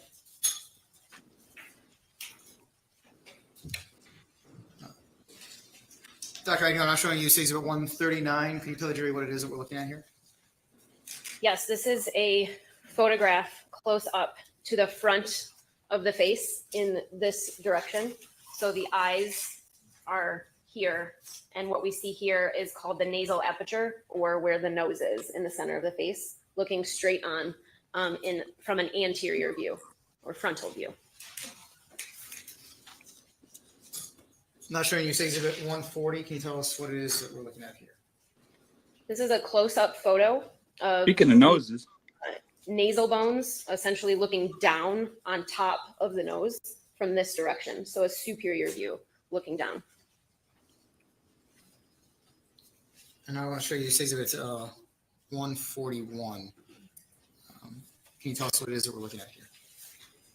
Yes, these are those same images, but with some arrows indicating different timing of fractures. So let's talk first of all about the blue arrows. What are those blue arrows? All of the blue arrows are indicating locations where a fracture was identified that was ante-mortem. So there was evidence of healing in all of those, which can be seen by the rounded edges see all the blue? where the fracture margins have come together and essentially All the repaired blue themselves. is And anti. there's another area with a red arrow. Can you tell us what it is that we're looking at there? Right on the edge is where it's. Yeah. They say the injuries are all surrounded by injuries that have healed. That's when you break your nose. That's what it looks like. Excuse me. I'm sorry. Is where all the blue is. That's all that injuries that have healed. And they're looking at this red arrow right on the edge of the nose margin, where they're going to say that there's the injuries that were that happened around the time of death. You can't make this up. You can't make this up. It makes me so angry when I see it. Yeah. Just I can see that. I can see that. it's surrounded by anti-mortem trauma that's old, it's healed. And that's what happens when things break. They're gonna say that I beat my wife to death off this little chip that they had to go in with a fucking microscope or whatever scope it is and look at the very margin. I mean, it's just it's ludicrous. And why you get given a body bones remains to do an analysis of the entire body. You don't know where you're looking, how you're looking. Should have been looking at her foot or her hand or wherever. They knew right where to go. They went right for the face. It upsets me. Hi, Chrissy. No, I got you, man. I got you. I'm trying to see what else she says here, though. Sorry. The red the red arrow is indicating a location of perimortem trauma. So again, it has those jagged edges that can be seen there, and there's no indication of healing. There's none of those round edges that are observable in antemortem or healed trauma. So you were able to see both perimortem trauma and antemortem trauma to that structure. Yes.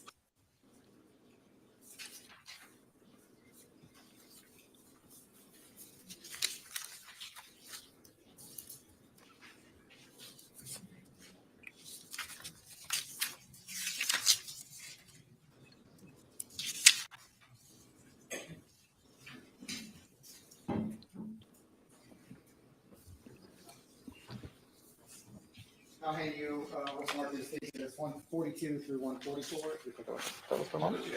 I did, but it was duplicative of 141, so I pulled that. Do you recognize those photographs? Yes. And generally speaking, can you tell us what they are?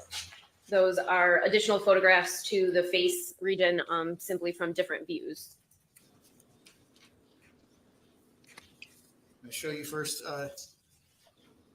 States at 142. Could you orient the jury as to what it is we're looking at here? Yes, this is a lateral photograph or a photograph from the side of the face. And so again, this is the eye and this would be the nose here. And so we're looking at the left side of the face.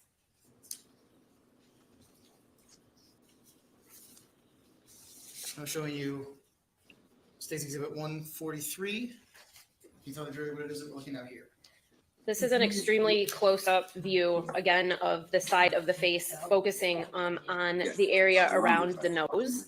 So again, the nose would be out here in this general region. That was a terrible drawing. I apologize. And I'm going to show you States Exhibit 144. Can you tell us what it is that we're looking at? Yes, these are those same photos with a reference, again, from an anatomical textbook in the upper right-hand corner.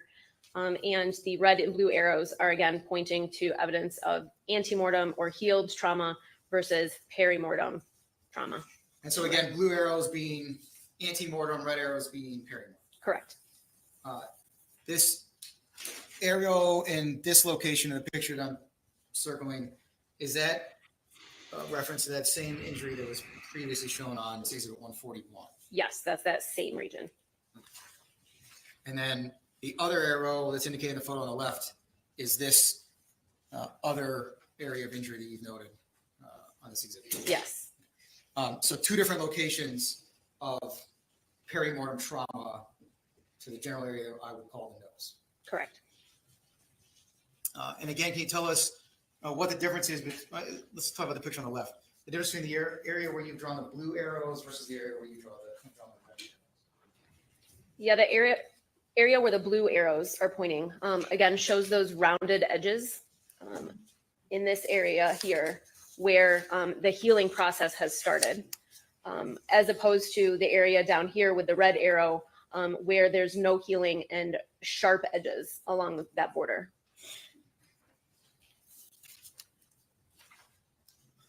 Dr. Agnew, showing you page 6 of your report, some of those photographs here with circles rather than arrows appear also in the original report that you issued. Yes.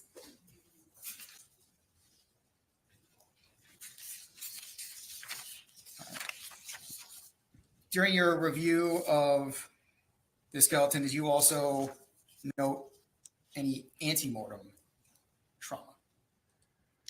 Yes, the antemortem trauma was indicated with blue arrows on the previous pictures, and there were other instances throughout the body of pre-existing trauma that had healed. And generally speaking, can you remember any of those in particular that you observed in the skeleton? I think there was a previous ankle injury that had healed, as well as some rib fractures. I'm going to talk specifically about the ankle. Showing you page 9 of your report. Can you tell us what it is that we are looking at here? These are x-rays taken of the fibula on the top and the tibia on the bottom from the right leg. These bones in life articulate with each other. So the injuries that are indicated with the red arrows in this case are consistent with each other in terms of their location. And then you note evidence of previous hardware in the red circle. Can you tell us what that is? Mhm. Yes, it is very hard to see from this photo, but there was evidence of an advanced mineralization in the form of circles that does show up on the x-ray, despite it being hard to see here, that suggested that there was some sort of previous hardware or something in the body that the bone responded to. What do you mean by hardware? What's an example of hardware? A plate and screws, if an injury called for that. So if somebody had a previous ankle injury, there are times when someone will get screws or a plate inserted to help with the healing process? Yes, that's common. And that can be removed later on? Yes. I'll sustain that. So there was no actual hardware present, just signs in the bones that had been there previously? Correct.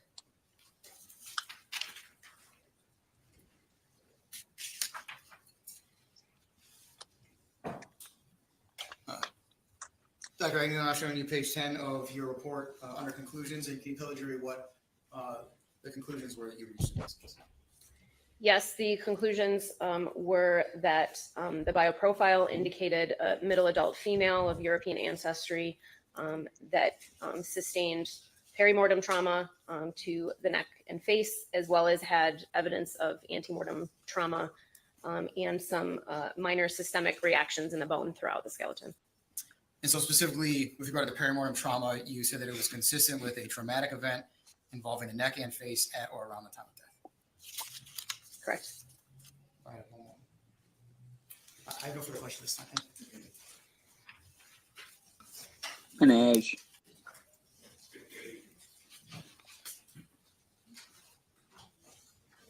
Mark, this was provided.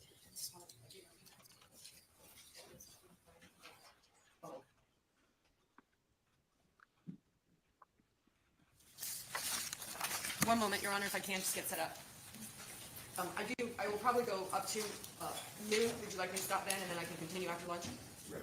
Yes, you like to get started on it. Thank you, Judge. And we'll monitor around that time. Just based on schedule, I think if she's close, we'll be continuing it by 12:30 or something. So we can stop here through lunch hour, but we'll see what happens. Mark, can I have your exhibit? I was trying to come back. Oh, okay. Nope, then I can wait. You can wait.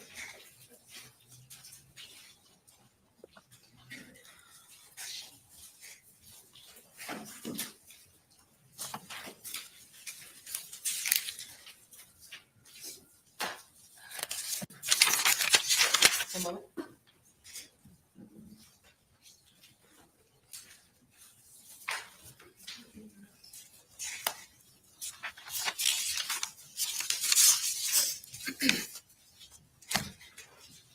I'm gonna go back to forensic anthropology versus biomechanics. You've been asked a lot about biomechanics, and you've certainly heard me say no issue with you being having an expertise in biomechanics. Tell the jury what biomechanics is. Biomechanics is essentially the study of how mechanically a material responds to forces. specifically biological material in the case of biomechanics.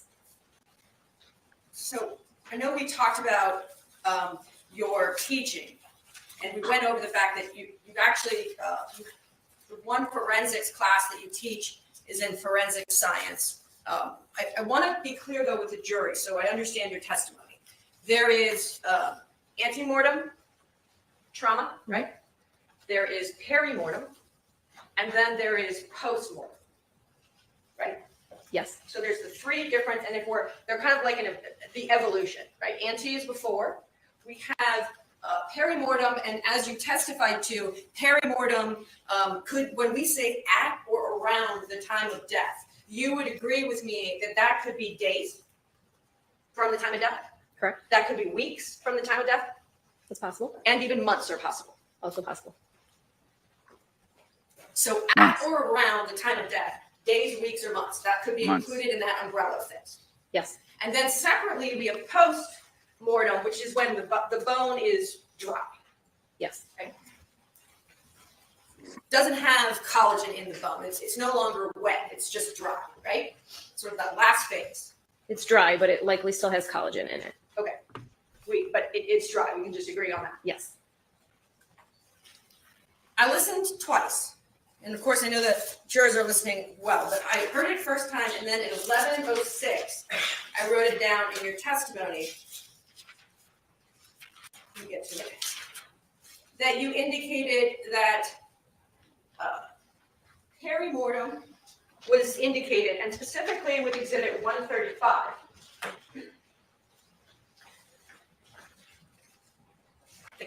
You used the word jagged. Do you remember that?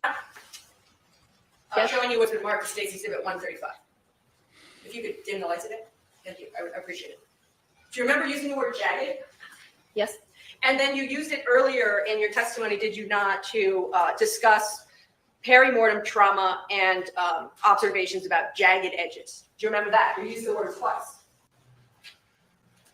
Is that correct? Likely. So I want to talk about, I presume you're familiar with Dr. Heather Garvin. I know of her. I presume that you are familiar with the Forensic Anthropology Introduction textbook authored by Christensen in 2019. Yes. You are familiar with this? In general. Okay, and I'm showing the witness what has been marked as Defendant's Exhibit BB. It's page 415. At the top, it says, is it not, 13.3. You see that? Just trying to orient the jury. Do you see that? Mm-hmm. Let's go down here to the area that I have highlighted. Do you agree with me that right here it starts with talking about biomechanically fresh bone? And then it goes on to say evidence of perimortem trauma includes plastic deformation, hinge fractures, staining on the bone associated with hematoma. Do you see that? Yes. Evidence of perimortem. Let's read this section right here. Compared to post-mortem fractures, it says, does it not, fresh bone fractures are often straighter, where dry bone fractures tend to have, and what does it say? It says tend to have a more jagged appearance.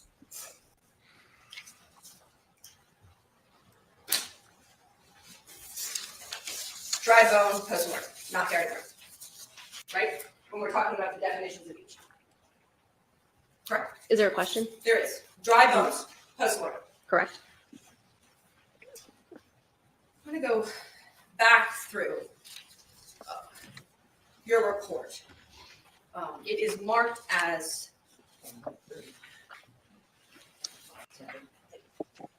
130. State's Exhibit 130.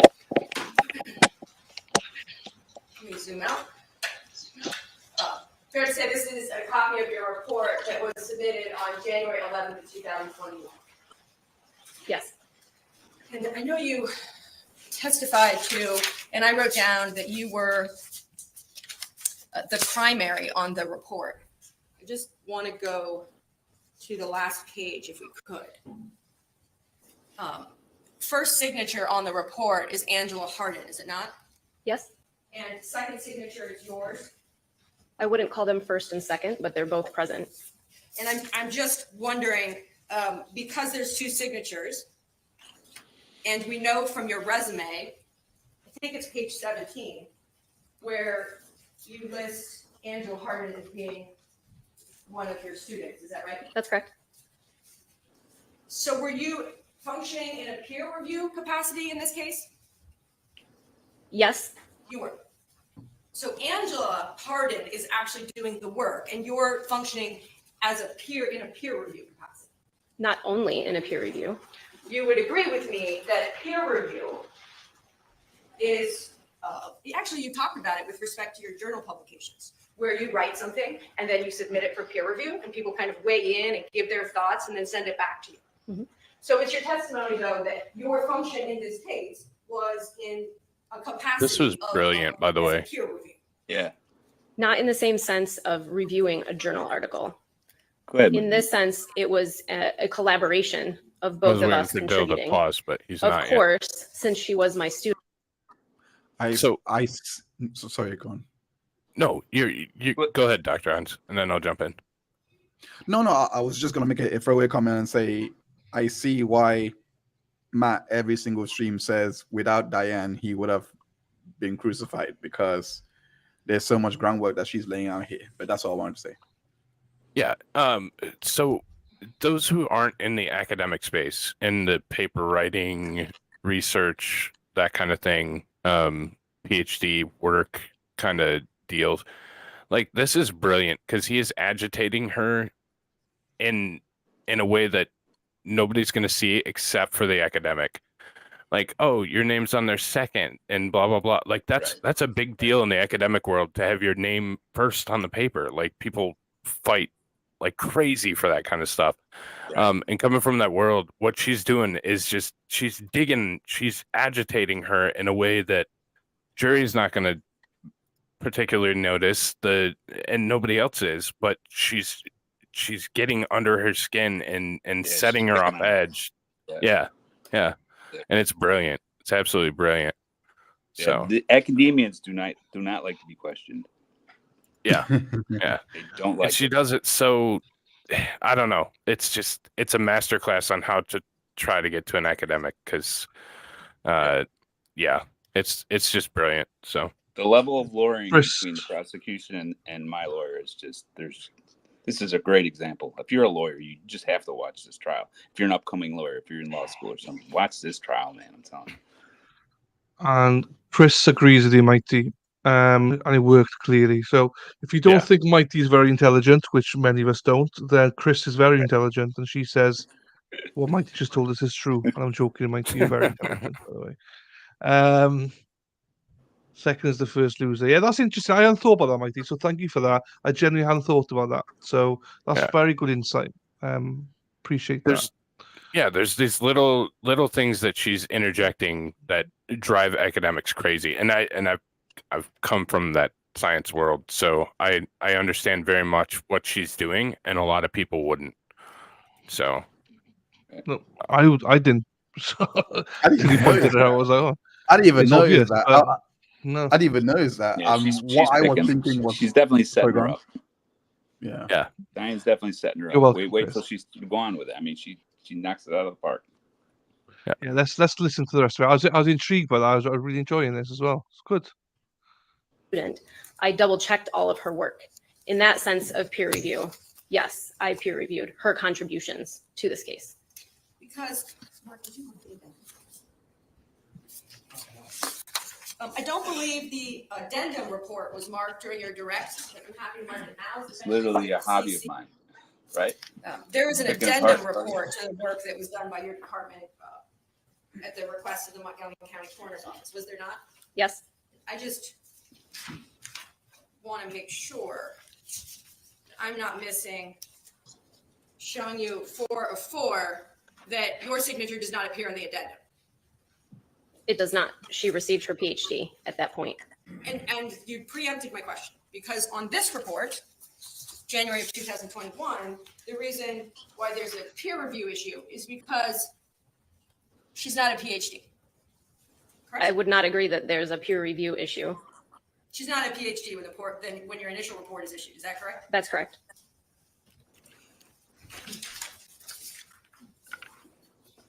So let's go through the report. Oh.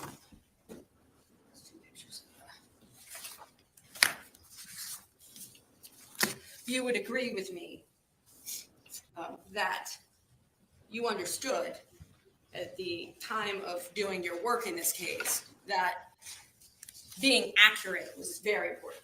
Of course. And I'm assuming that you approach all of your work that way, right? Yes. It's accurate that you're consistent with terminology, right? It's accurate that you're consistent with findings, Of course. right? And I presume that you have reviewed your report multiple times for any inconsistencies or consistencies. And if there were any inconsistencies, you would have fixed them. Is that right? If there were any meaningful errors, they would have been corrected. Okay. Let's go through this. Well, I'm going to skip around, which won't surprise anyone. And I'll just go right to this on the heels of me asking that question.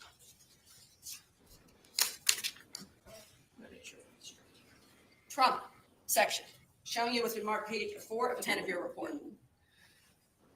You would agree with me that that first paragraph and first sentence is dealing with perimortem trauma. Yes. You see that? You were asked questions about the nose. Just so we're clear, for a visual for the jurors, nasal bones are up top here. Correct. The maxilla is what we're talking about, the sides. Correct. The aperture is the opening, right? And then right here, we've got what would be called the nasal spine. Correct.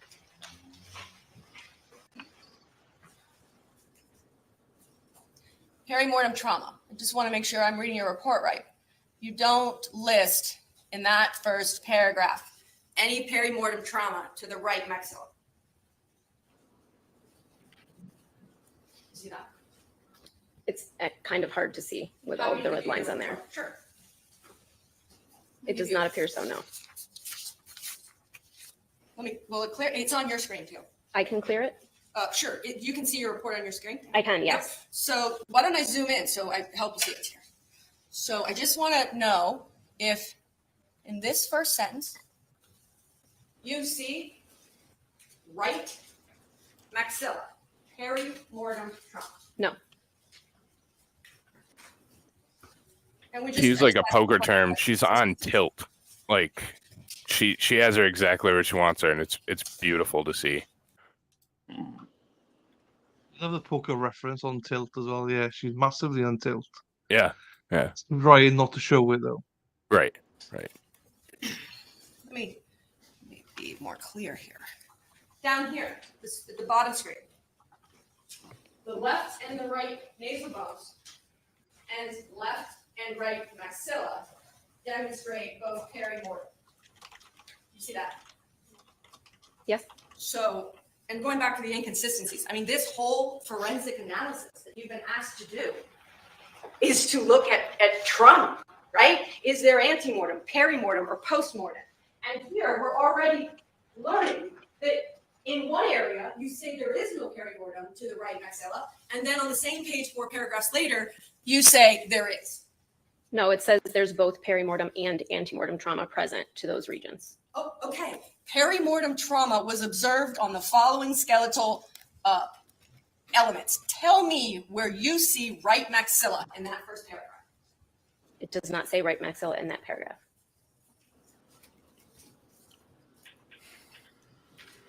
Tell me in your report where the pictures that you've been shown. Well, let me show you your report. We'll go to this.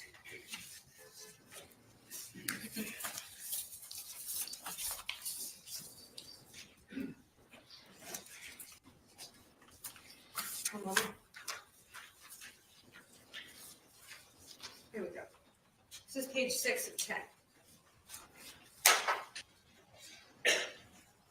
Remember this in your report? Yes. Now,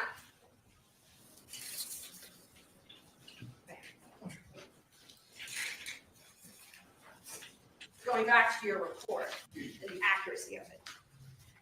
You included on page 6 of 10 those 4 photographs, did you not? I cannot see the page number on this. Let me.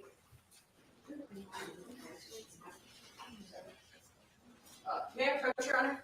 State's Exhibit 130, so that you can refer to your report as you need it.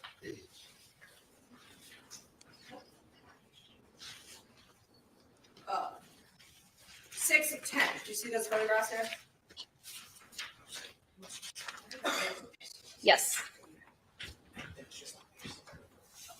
These circles right here. What is picture D depicted? Picture D is showing antemortem trauma To what area of the face? to the right maxilla and nasal region. So I just want to make sure, that again, and let me scroll up so I can be sure about this. So this right here is the right maxilla. Correct? You would agree with me Emily that broke her nose this picture when she sees was the a nasal kid. bones? Correct? This is the left maxilla, picture B, Correct? and this picture A is the aperture. Correct? So in your report, in picture D, you are circling antemortem trauma. Yes, absolutely. Which is what the words said on the first page, that there was. Well, there's a postmortem. difference on your trauma section about whether there's peri or antemortem in the right maxilla. The second statement was a general statement referring to both perimortem and antemortem. So I don't see the inconsistency. So your testimony is that there is no perimortem trauma whatsoever to the right maxilla. Correct?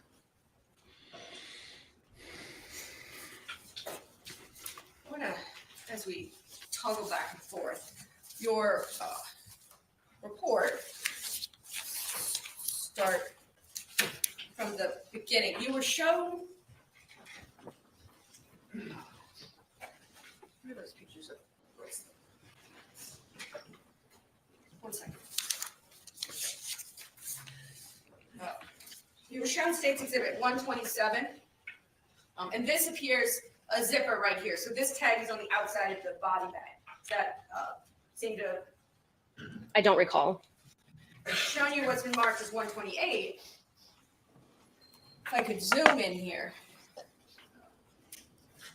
you see that there is a bracelet around the remains left wrist? Do you see that? I see the bracelet. I cannot determine what anatomical structure it's on from this photo. There's another photo.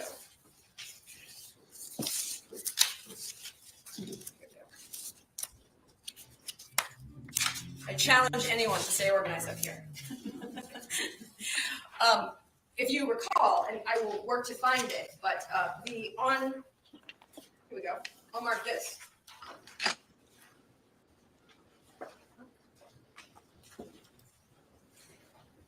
That's exhibit DD.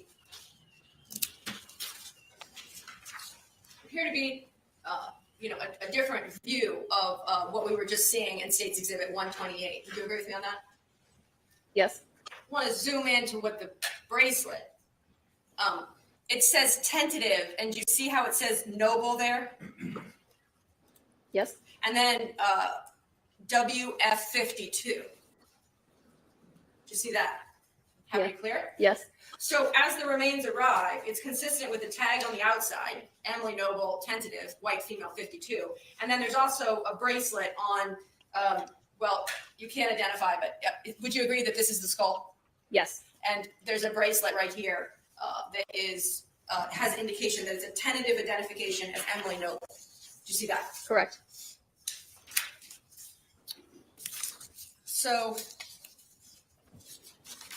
going back through your report.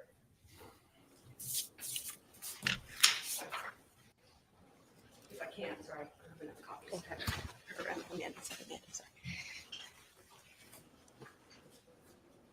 You talk on page 1 about the work that you did in this case, and you lay out the steps here in what is essentially 1, 2, 3, 4, and 5.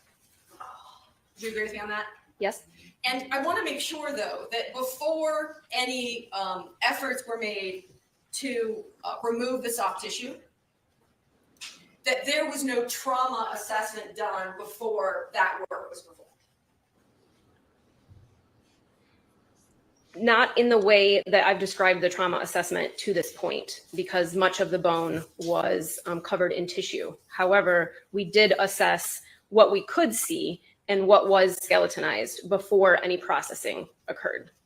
I'm showing you what's been marked as D or defendant's double E. Does this look like a fair and accurate depiction of what the skull looked like when it arrived? I have no way to know. I did not take this photo. And you don't have any independent recollection as to what it looked like when it arrived? Well, it was certainly in a different position when it arrived. So fair to say what you recall is what you have photographed. Does that sound right? What I examined and photographed, yes. So then let's just kind of go through the report, and I'll try to do it quickly. Is slender a word that you usually use in forensic anthropology?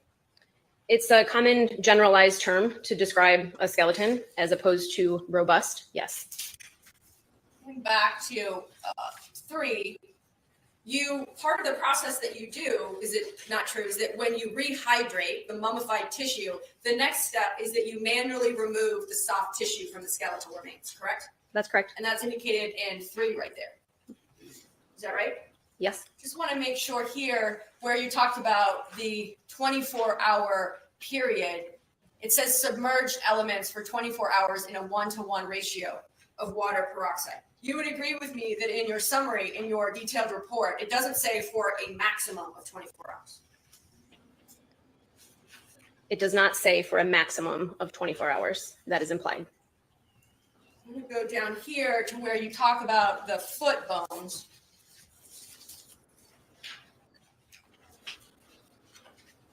Showing you page 2 of your report. There's a number of bones in the feet that are missing when the remains arrive. Is that right? Correct. And that is depicted on these figures. That's the juxtaposition between those 2 figures. There is no indication in the figure on the right about the phalanges or the toes. So that is only indicated in the overview photo on the left. And when we say left, you mean this one?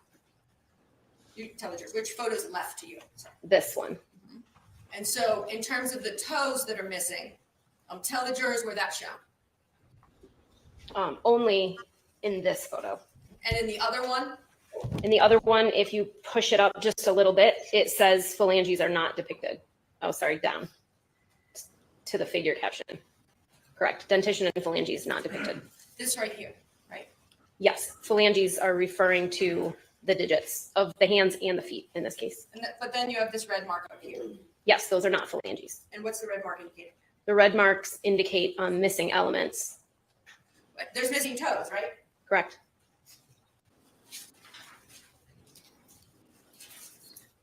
Toes are missing? What? This sentence right here.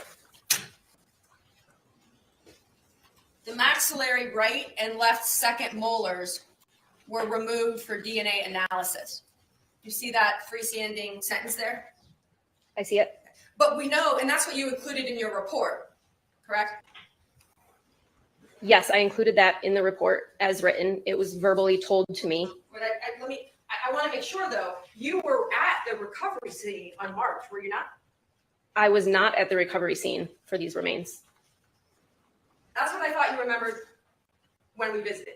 You said you were not there.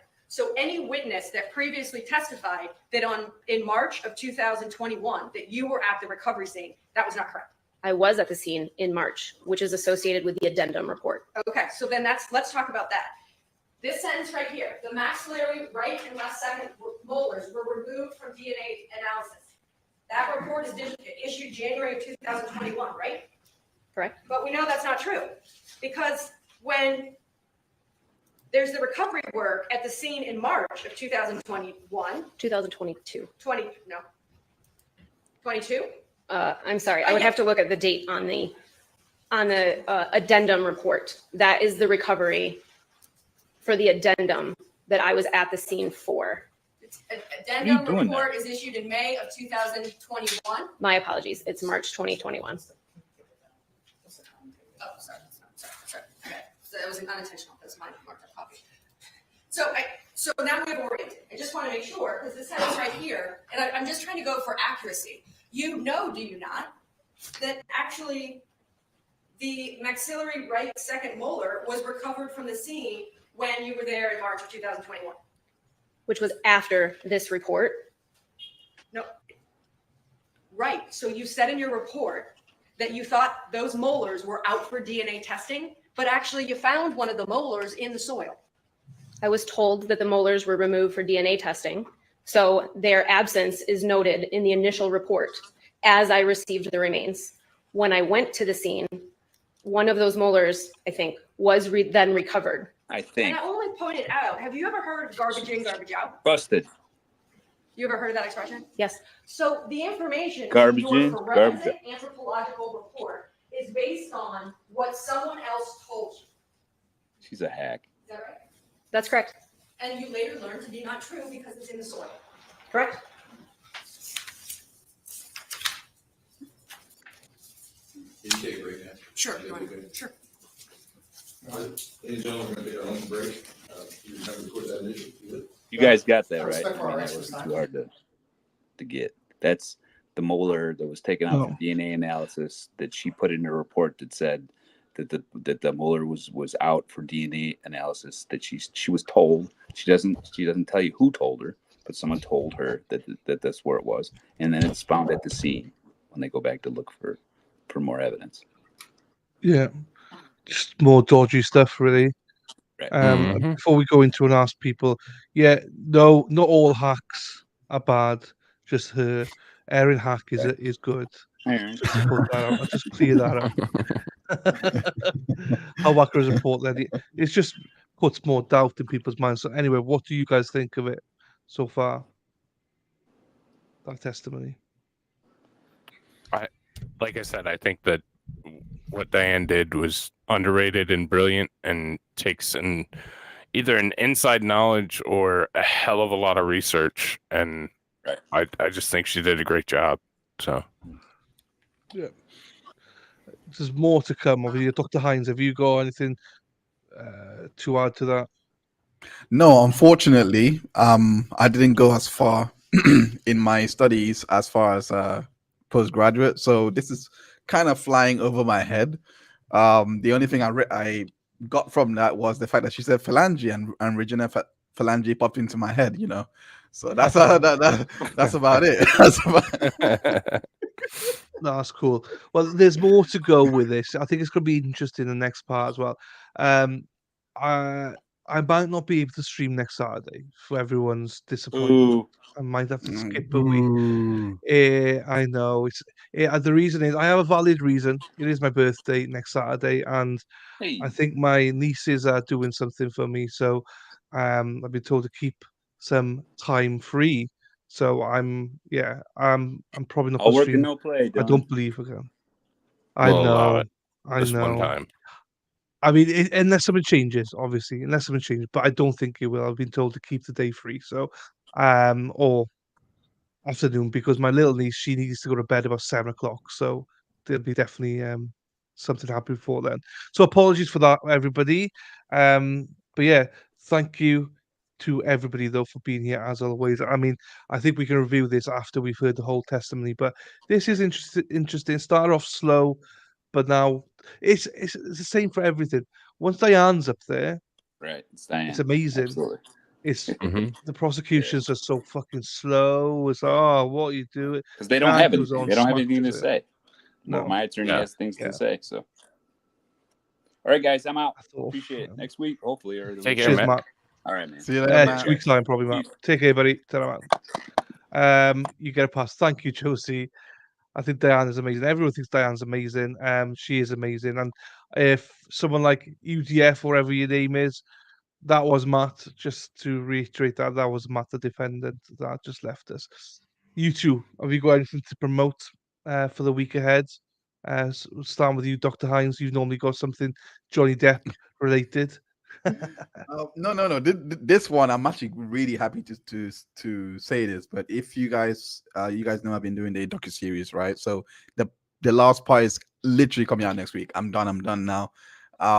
So I'm releasing that last part and all the interviews for the next 2 weeks. So you'll be getting a new video every 2 days, I would say. So so there is a lot of content coming out. I haven't released anything since February, so I'm really looking forward to that. Also, if you want to see me on live stream covering, there's a case about a man that his wife took him to court, even though he gave 97% of the assets to her and took only 3%.